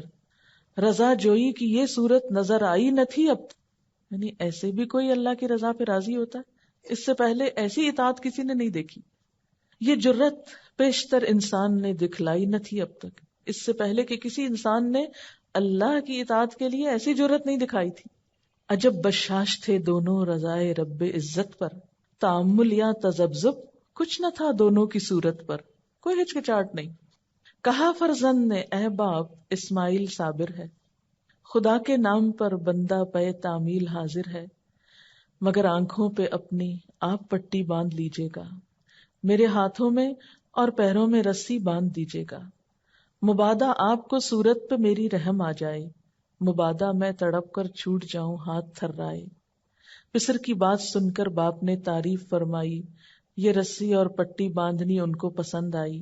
ہوئے اب ہر طرح تیار دونوں باپ اور بیٹے، چھری اس نے سنبھالی تو یہ جھٹ قدموں پہ آ لیٹے، پچھاڑا اور گھٹنا سینہ معصوم پہ رکھا، چھری پتھر پہ رگڑی ہاتھ کو حلقوم پہ رکھا، زمیں سہمی پڑی تھی آسمان ساکت تھا بیچارہ، نہ اس سے پیشتر دیکھا تھا یہ حیرت کا نظارہ۔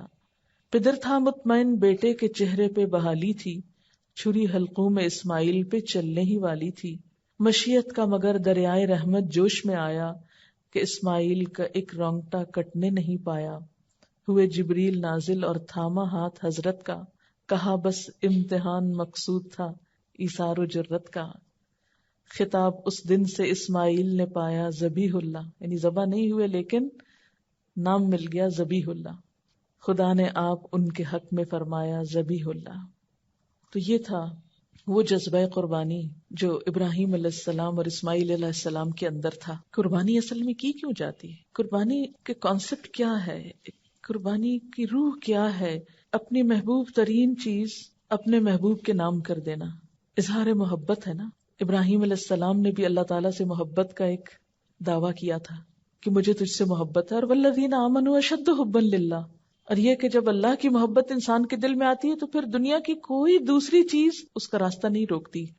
اس راہ میں انسان کو مال دینا پڑے یا اولاد دینی پڑے یا پھر کبھی اپنا آپ بھی دینا پڑے۔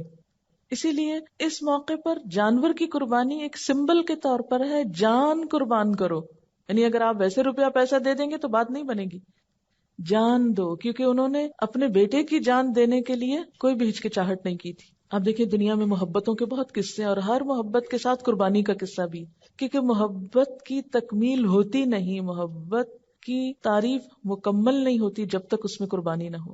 ماں کو اگر اپنے بچے سے محبت ہے کیسی کیسی قربانی کرتی، شوہر کو اگر بیوی سے محبت ہے تو اس کے لیے کیسی کیسی قربانی کرتی، بیوی کو شوہر سے محبت ہے تو کیسی قربانی کرتی ہے اس کے لیے۔ تو دنیا میں بھی انسانوں کے درمیان محبت کے جتنے رشتے ہیں ان سب میں بھی قربانی پائی جاتی، اور اگر معاملہ بندے اور بندے کا نہیں، بندے اور رب کا ہو تو کیا اس میں کوئی قربانی نہیں ہوگی؟ تو ہر سال جو مسلمان یہ قربانی کرتے ہیں یہ کس لیے کرتے ہیں؟ اپنی محبت کے اظہار کی علامت کے طور پر، دس از اے سمبل کہ اللہ تیری خاطر یہ خون بہا سکتے ہیں تو تیری خاطر اپنی گردن بھی کٹا سکتے ہیں۔ اور آپ دیکھیں کہ ابراہیم علیہ السلام کو اللہ تعالیٰ نے کیا عطا کیا، انہوں نے اللہ سے محبت کا دعویٰ کیا تو اللہ نے بھی ان کو اپنا دوست کہا، واتخذ اللہ ابراہیم خلیلا، اللہ نے ابراہیم علیہ السلام کو اپنا دوست بنا لیا۔ تو دوستی کا ثبوت تو قربانی سے ہی ہوتا ہے۔ عام روزمرہ زندگی میں بھی آپ دیکھتے ہیں کہ جس سے محبت ہوتی ہے اس کے لیے ہم تحفے کا اہتمام کرتے ہیں۔ یہ تحفہ دینا کیا ہے دراصل؟ یہ تو نہیں کہ دوسرا شخص کو مفلس ہے، کوئی غریب ہے، فقیر ہے تو آپ اس کو کچھ پیش کر رہے ہیں کہ آپ کی غربت اور فقر دور ہو جائے، وہ تو صدقہ ہوتا ہے۔ تحفے کی روح کیا ہے؟ تحفے کی روح یہی ہے نا کہ ایک اظہار محبت ہوتا ہے کہ میرے دل میں آپ کا ایک مقام ہے۔ تحفے میں اصل چیز اس کی ویلیو نہیں ہوتی کہ وہ کتنی بڑی چیز ہے، کتنے ہزاروں لاکھوں کی ہے۔ جدید دنیا میں جو تحفے کا کانسیپٹ ہو گیا نا کہ ایک مٹیریلسٹک اپروچ ہو گئی کہ زیادہ قیمتی تحفہ شاید زیادہ محبت کی علامت ہے، نہیں، محبت کی علامت کے طور پر تو آپ کچھ بھی قربان کر سکتے ہیں، کوئی بھی چیز دے سکتے ہیں، معمولی سے معمولی بھی ہو سکتی، اور اس میں ہر شخص اپنی حیثیت دیکھے گا نا کہ میرے میں حیثیت کیا ہے۔ بہت سے لوگ پوچھتے ہیں کہ اچھا کس پہ قربانی لازم ہے، کون قربانی کرے، اور پھر عموماً یہ بتایا جاتا ہے کہ جو صاحب نصاب ہے، جس پہ زکوٰۃ ہے، وہ قربانی کرے، لیکن ہم دیکھتے ہیں کہ اللہ کے رسول صلی اللہ علیہ وسلم تو کبھی بھی صاحب نصاب نہیں ہوئے، ان کے ہاں تو کبھی بھی اتنا مال جمع نہیں ہوا کہ آپ اس میں سے زکوٰۃ نکالیں یا کچھ اور، وہ تو جو آتا تھا دے ڈالتے تھے۔ اور یہاں تک حالت تھی تنگ دستی کی کہ حضرت عائشہ رضی اللہ تعالیٰ عنہا سے روایت ہے کہ جب سے آل محمد مدینہ میں آئے، یعنی آپ صلی اللہ علیہ وسلم کی فیملی جب سے مدینہ میں آئی، کبھی مسلسل 3 رات تک گندم کے آٹے کی روٹی سے سیر نہیں ہوئی، یہاں تک کہ آپ صلی اللہ علیہ وسلم وفات پا گئے، یعنی 3 دن بھی مسلسل روٹی نہیں پکی آپ کے گھر میں تھرو آؤٹ مدنی پیریڈ، پھر بھی آپ قربانیاں کرتے رہے۔ تو یہ قربانی پھر اصل میں کیا ہے؟ محبت کا اظہار ہے۔ اس کے لیے ضروری نہیں کہ آپ کے پاس اتنا سونا ہو، یا اتنی چاندی ہو یا اتنا بزنس ہو یا اتنا بینک بیلنس ہو، بس آپ دیکھیں کر سکتے ہیں تو کر لیں. ایک قربانی بھی سارے گھر کی طرف سے کافی ہو جائے گی، لیکن محبت کے اظہار کے طور پر اللہ تعالیٰ نے خود جو طریقہ بتایا، کیونکہ آپ یعنی ویسے بھی محبت کے اظہار کے لیے تحفہ دیا جاتا ہے، لیکن جب آپ کو پتا چل جاتا ہے کہ فلاں شخص کو یہ چیز بہت پسند ہے تو آپ کی پھر کوشش کیا ہوتی ہے کہ میں وہ دوں جو اس کو پسند ہے.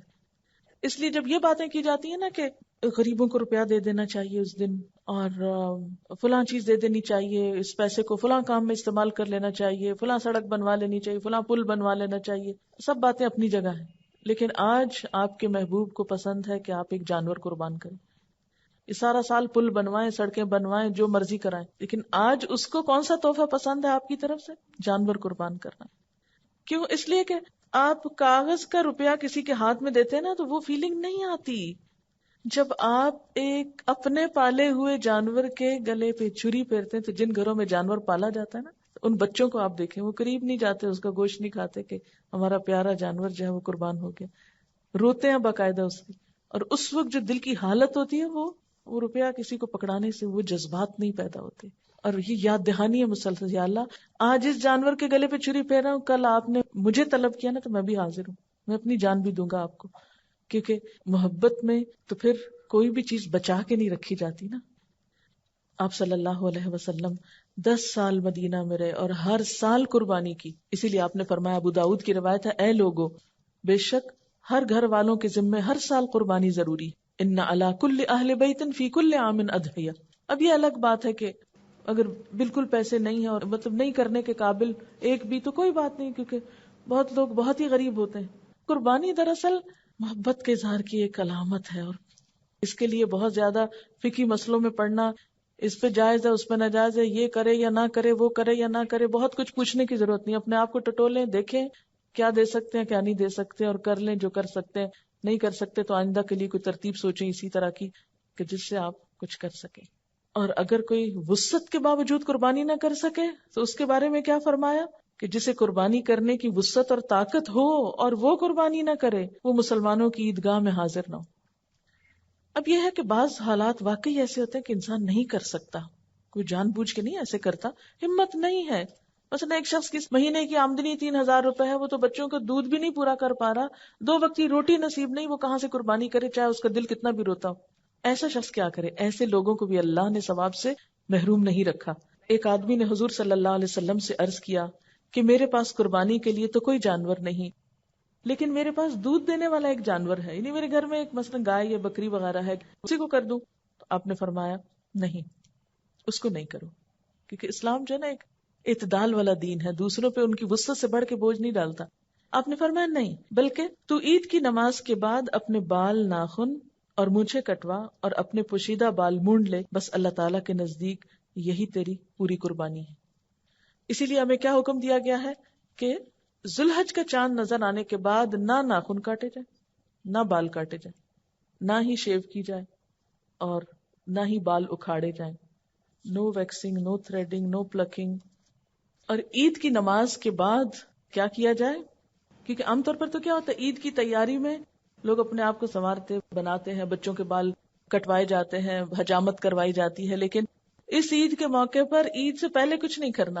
عید کی نماز کے بعد جب دوسرے لوگ جانور کاٹ رہے ہوں گے تو آپ کے پاس جانور کاٹنے کو نہیں تو اپنے ناخن کاٹ لیجئے، یہی آپ کی قربانی ہو گئی. یعنی جس کے پاس وسعت نہیں، اور جس کے پاس وسعت ہے قربانی کرنا ہے، اس کے لیے بھی یہی حکم ہے. اور حاجی جو حج کرنے جا رہے ہوتے ہیں تو احرام کی حالت میں بھی ان بالوں کو، ناخنوں کو آپ ٹچ نہیں کر سکتے. تو اس طرح حج والے اور قربانی والے اور بغیر قربانی والے سب ایک چیز میں تو شریک ہو سکتے ہیں نا.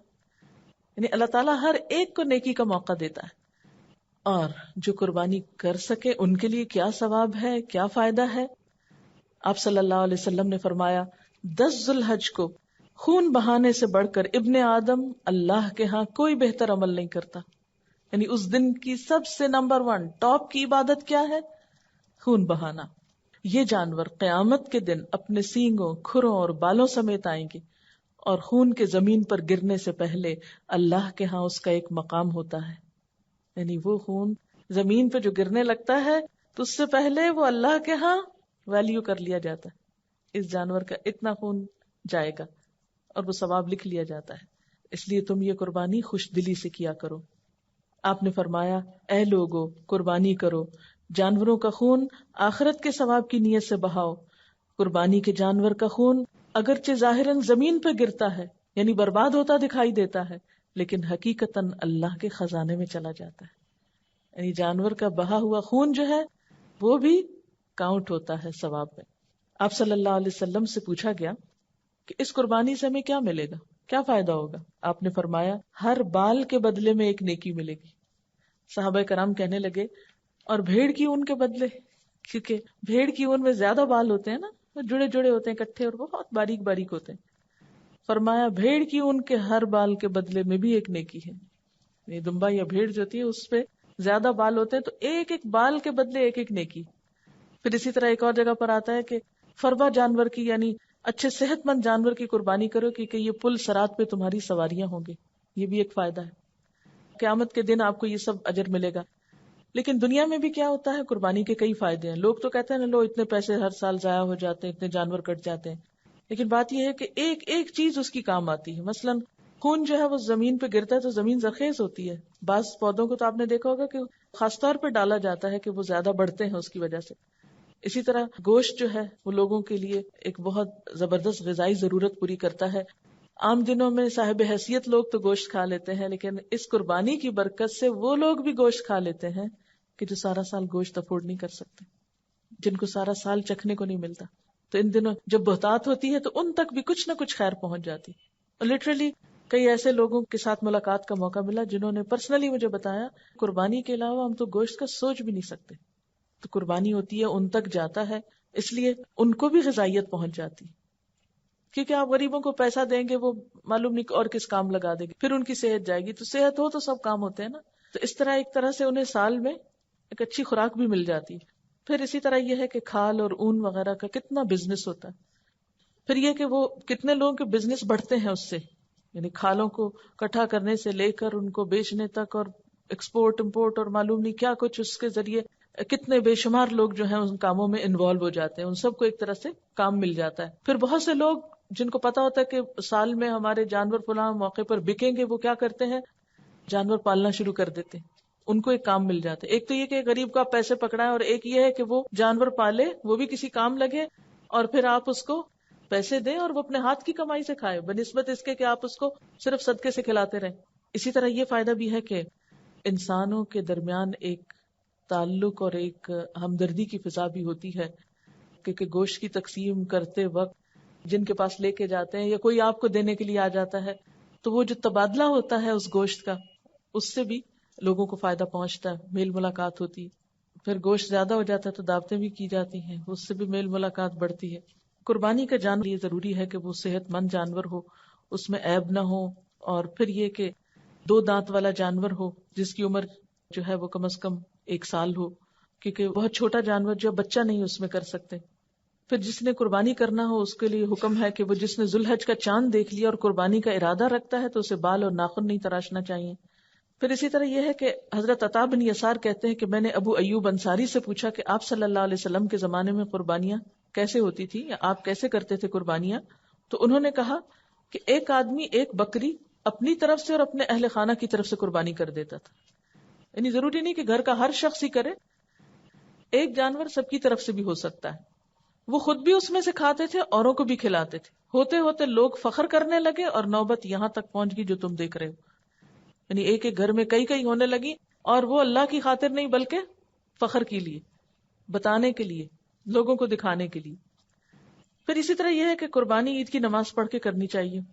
عید کی نماز سے پہلے اگر کسی نے قربانی کر لی تو وہ قربانی نہیں ہوتی. پھر اسی طرح اس کے لیے نیت ضروری ہے. مثلا اگر کوئی بچڑ اس دن اپنے دکان کھولنے کے لیے قربانی کر رہا ہے تو وہ بزنس کے لیے کر رہا ہے، اللہ کی خاطر نہیں. تو چاہے وہ عید کے دن ہی کرے، اس کا وہ اجر و ثواب نہیں ہے جو ایک شخص فی سبیل اللہ کرتا ہے. اسی طرح کچھ ادب آداب بتائے گئے ہیں کہ جب قربانی کی جائے تو چھری تیز ہو، کیونکہ آپ نے فرمایا کہ ہر چیز پر احسان کرنا چاہیے. اللہ تعالیٰ نے ہر چیز پر احسان فرض کیا ہے. بس جب تم قتل کرو تو اچھی طرح، اور ذبح کرو تو اچھی طرح. جب تم میں سے کوئی ذبح کرنا چاہے تو چھری کو اس طرح تیز کرے، یعنی خوب تیز کر لے، اور اپنے جانور کو آرام دینی فوراً وہ کام مکمل ہو جائے. پھر اپنے ہاتھ سے ذبح کرنا بہتر ہے. زیادہ اجر و ثواب کا باعث ہے. اگر ہاتھ سے موقع نہ ملے تو کم از کم جا کے ہاتھ رکھیں، قریب ہوں، دیکھیں. پھر اس کے بعد یہ کہ مخصوص دعا پڑھی جاتی ہے، انی وجہت وجہ للذی فطر السماوات والارض حنیفا وما انا من المشرکین. یہ ساری دعا پڑھ کے اللہم منک ولک تقبل منی کما تقبلت من ابراہیم خلیلک بسم اللہ اللہ اکبر. کیا مطلب ہے اس کا؟ اے اللہ تیری طرف سے، یعنی تو نے ہی دی ہے مجھے، یہ میرا تو کچھ نہیں اس میں، ولک تیری خاطر قربان کرتا ہوں، تقبل منی تو مجھ سے قبول کر لے، کما تقبلتا جس طرح تو نے قبول کی تھی قربانی، من ابراہیم خلیلک اپنے دوست ابراہیم سے علیہ السلام. بسم اللہ اللہ کے نام کے ساتھ، اور اللہ سب سے بڑا. پھر اسی طرح یہ کہ قربانی کے گوشت کا استعمال کیسے ہونا چاہیے. حدیث میں آتا ہے فَكُلُوا وَتَصَدَّقُوا وَادَّخِرُوا، کھاؤ اور صدقہ کرو اور رکھ چھوڑو. یعنی کھا بھی سکتے ہو، صدقہ بھی کر سکتے ہو، اور تھوڑا فریز بھی کر سکتے ہو. اور اس زمانے میں خشک کیا جاتا تھا، یعنی اس میں کوئی حرج نہیں کہ اگر انسان کل کے لیے کچھ اس میں سے بچا لے. سورۃ الحج میں آتا ہے فَكُلُوا مِنْهَا وَأَطْعِمُوا الْقَانِعَ وَالْمُعْتَرَ، خود بھی کھاؤ اور مسکین اور سوال کرنے والوں کو بھی کھلاؤ. یعنی عام طور پر صحابہ کرام یا لوگوں کا طریقہ کیا رہا ہے، 3 حصے کرتے تھے گوشت. ایک حصہ خود کھایا، ایک رشتہ داروں کو دیا، غریبوں کو دیا. لیکن یہ فرض نہیں ہے، یہ پسندیدہ ہے، مستحب ہے ایسا کرنا. اگر کوئی نہیں کرنا چاہتا، سارا صدقہ کرنا چاہتا کر لے، سارا خود کھانا چاہتا ہے کھا لے، آدھا رکھ کے آدھا کھانا چاہتا ہے رکھ لے، کوئی حرج نہیں. لیکن ظاہر ہے کہ اگر آپ اس کی تقسیم زیادہ اچھی طرح کریں گے تو زیادہ ثواب پائیں گے. ورنہ آپ کا کام، یعنی آپ کی ذمہ داری پوری ہوگی جب اس کا خون بہہ گیا. اور اگر کچھ بھی کھانے کا اور کسی کو دینے کا موقع نہیں، جیسے پہلے مینا میں ہوتا تھا کہ سب قربانیاں جو ہیں وہ پھر اکٹھی کر کے جلا دی جاتی تھی، کیونکہ سب استعمال نہیں ہو سکتا تھا، پاسبل نہیں تھا اتنے جانوروں کا کھانا اور کھلانا اور اس کا استعمال. لیکن اب تو اس کے لیے کافی اچھے انتظامات ہو گئے. پھر اسی طرح یہ ہے کہ کھال کو گھر میں استعمال کے لیے رکھا جا سکتا ہے. مثلا اگر آپ گھر میں نماز کے لیے مصلی بنانا چاہیں یا کسی اور استعمال میں لانا چاہیں تو لا سکتے ہیں، لیکن فروخت نہیں کر سکتے، بیچ نہیں سکتے، اور مزدوری بھی نہیں دے سکتے قصاب کی. بہتر یہی ہے کہ اس کو بھی صدقہ کر دیا جائے، لیکن وہ فی سبیل اللہ صدقہ ہوگا، اس کو ثواب کی نیت سے صدقہ کیا جائے گا. یہ نہیں کہ آپ اس کو کسی دنیا کے کام کے استعمال کے لیے کسی کو دیں. مثلا یہ نہیں کہ کسی رشتہ دار کا کاروبار ہے تو آپ کہیں سب اسی کو دے دیتے ہیں جا کے، تو اس کو یہ صدقہ نہیں دیا جائے گا بلکہ فی سبیل اللہ دیا جائے گا. پھر اسی طرح یہ ہے کہ ایام تشریق سارے کے سارے ذبح کے دن ہیں. پھر اپنی طرف سے بھی قربانی دے سکتے ہیں. اگر کوئی ادارہ یا کچھ لوگ مل کے قربانی کریں تو وہاں پیسے بھی ڈال سکتے ہیں، جیسے گائے اور اونٹ میں مختلف حصے ڈالے جاتے ہیں. پھر اپنی طرف سے بھی کر سکتے ہیں، والدین کی طرف سے کر سکتے ہیں، زندہ کی طرف سے کر سکتے ہیں، مردہ کی طرف سے کر سکتے ہیں، رشتہ داروں کی طرف سے بھی کر سکتے ہیں. اور اب آخری حصہ یہ ہے کہ عید کا دن کیسے گزاریں، کیونکہ آخری کام اس میں پھر کیا ہوگا، یعنی عید کا دن آ جائے گا جس دن قربانی کرنا ہوگی. اس میں سب سے پہلے یہ کہ ان 2 دنوں میں روزہ نہیں رکھا جاتا. ہاں، عید الفطر میں آپ صلی اللہ علیہ وسلم صبح کچھ میٹھا کھا کر نماز پڑھنے جاتے تھے، لیکن عید الاضحیٰ میں صبح میں کچھ نہیں کھاتے تھے. حتیٰ کہ صحابیات اپنے بچوں کو دودھ تک نہیں پلاتی تھی، یعنی اتنا اہتمام اس سنت کا کیا جاتا تھا. دوسرا کام یہ ہے کہ غسل کرنا چاہیے، نہانا چاہیے.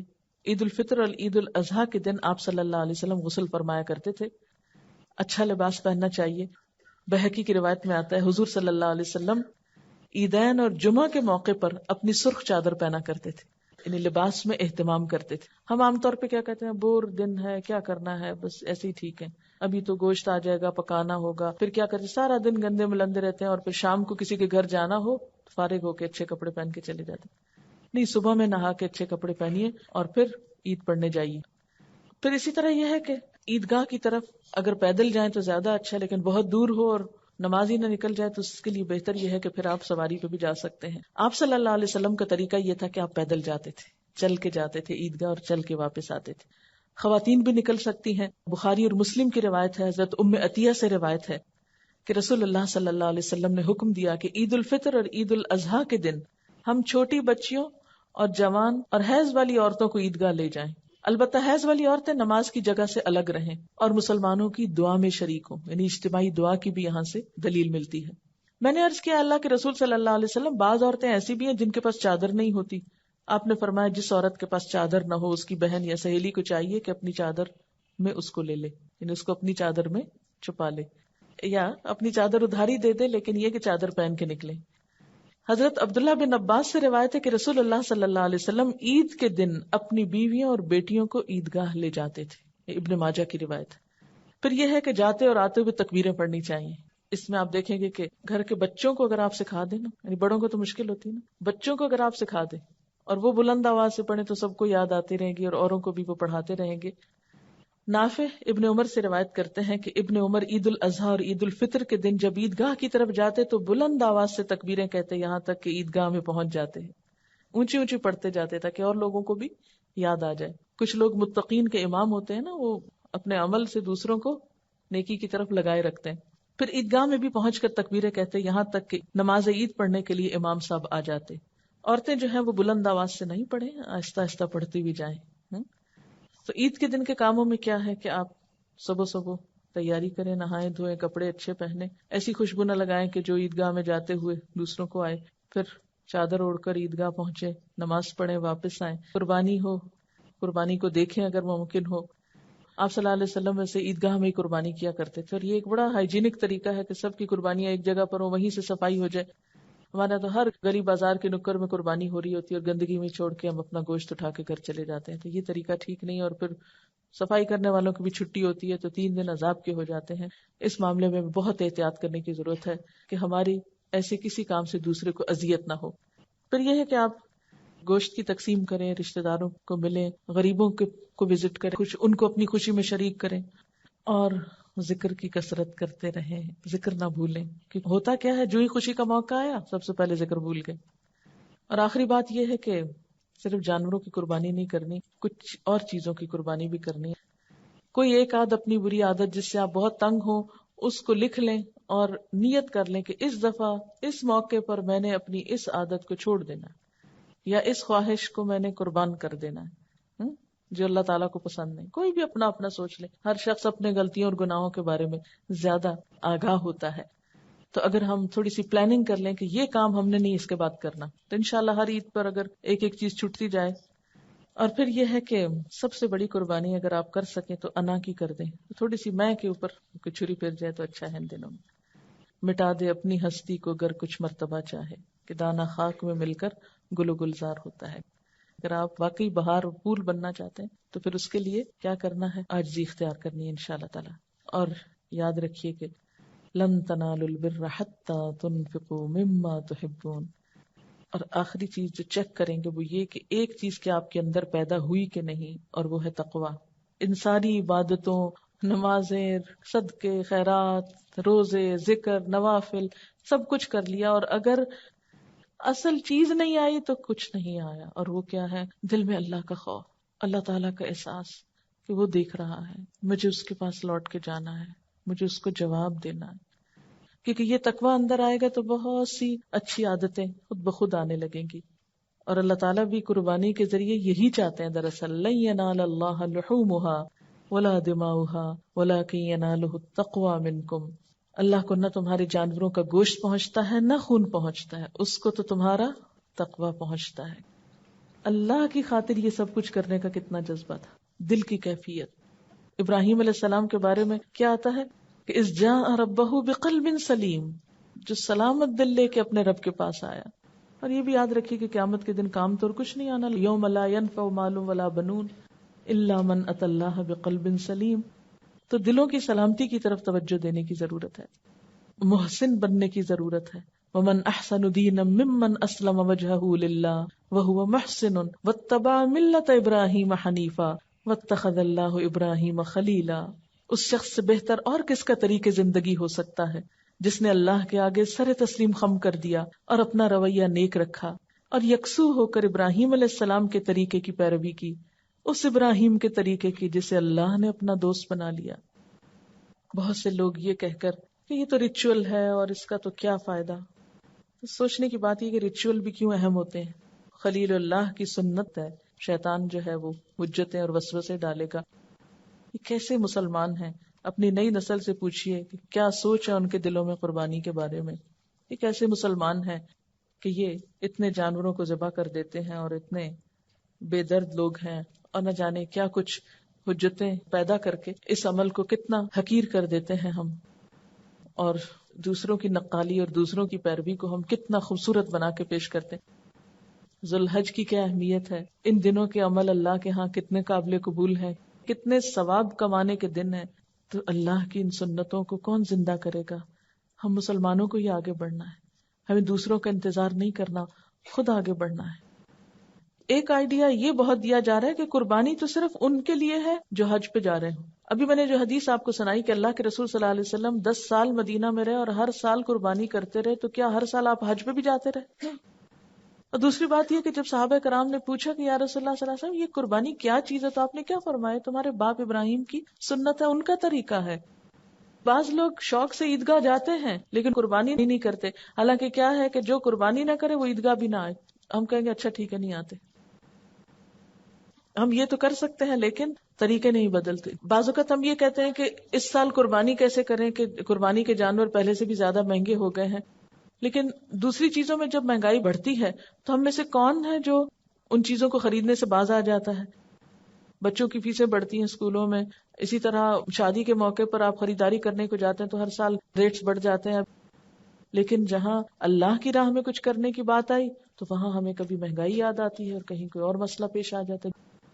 جیسے ہماری نمازوں کے اوقات جو ہیں وہ اپنے الگ اوقات ہیں، تو اسی طرح ہمارا اصل عرفہ کا دن تو وہ ہے جو ہمارے کیلنڈر کے حساب سے آگا، لیکن چونکہ ان سارے عشرے میں روزے رکھے جا سکتے ہیں تو اس لیے آپ جس دن وہاں حج ہو رہا ہو اس دن بھی روزہ رکھ لیجئے. اور اس حج کے وقت، کیونکہ پہلے زمانے میں تو پتہ نہیں چلتا تھا نا، تو اب تو ہمیں مختلف سہولتوں سے یہ پتہ چل جاتا ہے کہ وہاں پر حج ہو رہا ہے، تو اس موقع پر بیٹھ کے خود آپ بھی استغفار وغیرہ کیجئے. جی ہاں، ویسے یہ تو اجتماعی نماز ہے، لیکن اگر کوئی نہ لے جانے والا اور نہ جانے والا ہو 2 نفل بس صبح کے وقت پڑھ لیجیے. کچھ لوگ کہتے ہیں کہ قربانی کرنے کی بجائے رقم غریب کو دے دی جائے تو اس سے قربانی کی روح بیدار نہیں ہوتی اور اس سے وہ ثواب نہیں ملتا.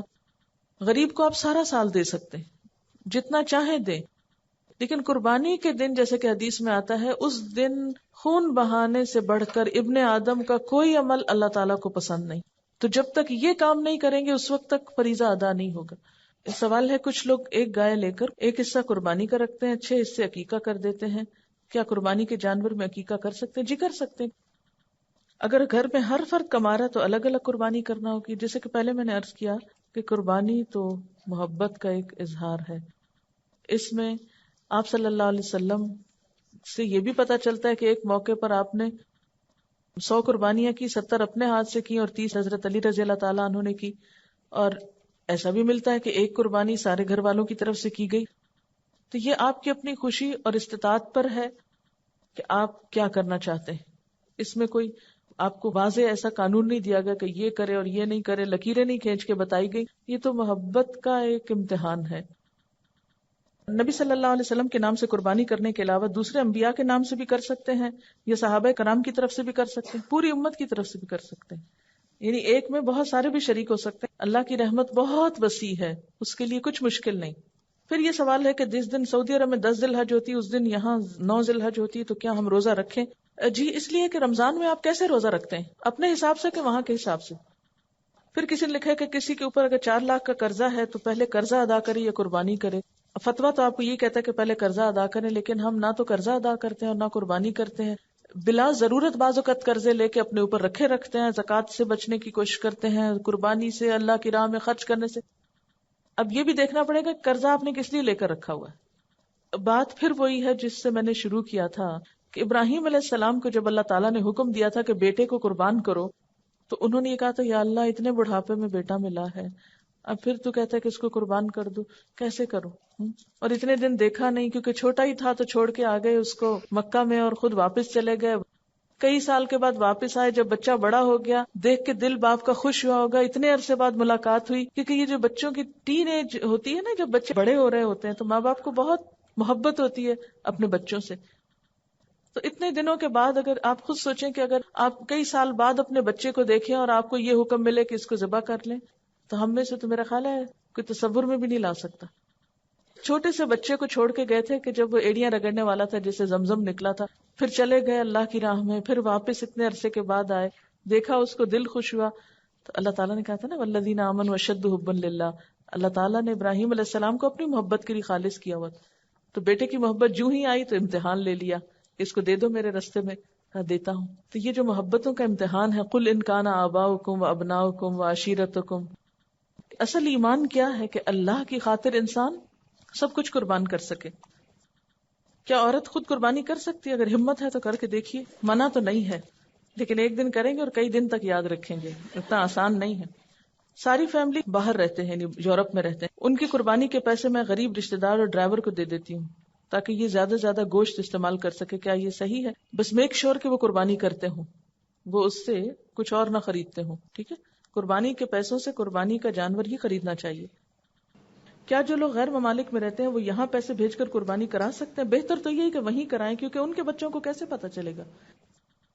کیونکہ بعض اوقات ہم پیسے دے کے اپنے سر سے ساری مشکل آسان کر دیتے ہیں کہ جائے کوئی کہیں بھی کر لے اور ہمیں نہ سنبھالنا پڑے. کوئی تو ٹھیک ہے، ہو تو جاتی ہے قربانی اگر خصوصاً وہاں پر کوئی انتظام نہ ہو. لیکن اگر آپ کے گھر میں قربانی نہیں ہوتی نا تو وہ رسم زندہ نہیں ہوتی. وہ آپ کے بچے دیکھتے نہیں، ان کو پتا نہیں چلتا. وہ جب تک بکروں کا شور سنے نہیں آپ، کیسے پتا چلے گا عید ہے؟ اور پھر آگے وہ کیسے کریں گے؟ کیا قربانی کا گوشت نان مسلم ماسی وغیرہ کو دے سکتے ہیں؟ جی دے سکتے ہیں. اس میں قربانی ایک دفعہ ہو گئی، پھر کسی کو بھی کھلا سکتے ہیں آپ. کیا عورتیں بھی چاند دیکھنے کے بعد بال اور ناخن وغیرہ نہ کاٹیں؟ جی ہاں. کسی نے لکھا ہے کہ کیا ایک قربانی کے جانور کے لیے ایک سے زائد مردہ رشتہ داروں کی طرف سے قربانی ہو سکتی ہے یا ہر ایک کے لیے الگ الگ کرنا ہوگا؟ آپ دیکھیے کہ اگر آپ میں استطاعت ہے تو ہر ایک کے لیے الگ بھی کر سکتے ہیں، اور اگر نہیں ہے تو ایک میں سب کی نیت کر سکتے ہیں. ٹھیک ہے، کیونکہ آپ صلی اللہ علیہ وسلم نے پورے گھر والوں کی طرف سے ایک بکری بھی کی ہے. ٹھیک ہے نا. اچھا، ایک اور بڑی اہم چیز کی طرف توجہ دلائی گئی ہے کہ آج کل جو لوگ جوش و خروش سے قربانی کرتے بھی ہیں وہ بھی عموماً اس کی اصل روح بھولے ہوئے ہوتے ہیں. ان کی ساری توجہ اس طرف ہوتی ہے کہ سب سے زیادہ شاندار جانور لائیں، یعنی دوسروں کے مقابلے میں زیادہ شاندار جانور ہو، اسے خوب سجائیں، سب کو دکھائیں. دیکھیے کہ اگر قل ان صلاتی و نسکی و محیای و مماتی للہ رب العالمین، جب تک اللہ کے لیے نہ ہو اور اللہ تعالیٰ کو، تو نہ ان بکروں کی شکلیں دیکھنی ہے، نہ ہمارے کوانٹٹی اور اس کی کوالٹی کو دیکھنا ہے. بس ایک معقول حد میں اگر ہم اخلاص کے ساتھ وہ قربانی کرتے ہیں بغیر کسی ریاکاری اور دکھاوے کے، تو انشاءاللہ تعالیٰ وہ کہیں زیادہ بہتر ہے بنسبت اس کے کہ ہم دکھاوے میں لاکھ روپیہ لگائیں.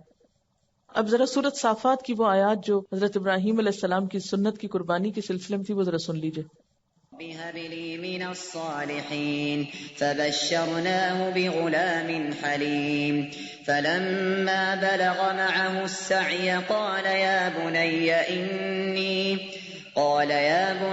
إني أرى في المنام أني أذبحك فانظر ماذا ترى قال يا أبت افعل ما تؤمر ستجدني إن شاء الله من الصابرين فلما أسلما وتله للجبين وناديناه أن يا إبراهيم قد صدقت الرؤيا إنا كذلك نجزي المحسنين إن هذا لهو البلاء المبين وفديناه بذبح عظيم وتركنا عليه في الآخرين سلام على إبراهيم كذلك نجزي المحسنين إنه من عبادنا المؤمنين.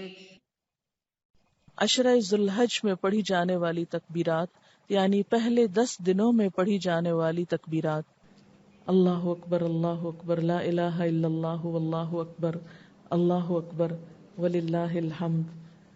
اچھا، اس کے علاوہ ایک اور تکبیر ہے: اللہ اکبر کبیرہ والحمد للہ کثیرہ وسبحان اللہ بکرۃ واصیلا. اللہ اکبر کبیرہ، اللہ بہت بڑا ہے، بہت ہی بڑا. اللہ اکبر کبیرہ والحمد للہ کثیرہ، اور اللہ کا شکر بہت زیادہ. وسبحان اللہ، اور اللہ کی تسبیح بکرۃ واصیلا، صبح اور شام. ایک اور تکبیر بھی ہے: اللہ اکبر اللہ اکبر اللہ اکبر، لا الہ الا اللہ وحدہ لا شریک لہ، لہ الملک ولہ الحمد وہو علی کل شیء قدیر. وآخر دعوانا ان الحمد للہ رب العالمین. سبحانک اللہم وبحمدک، نشہد ان لا الہ الا انت، نستغفرک ونتوب الیک. والسلام علیکم ورحمۃ اللہ وبرکاتہ.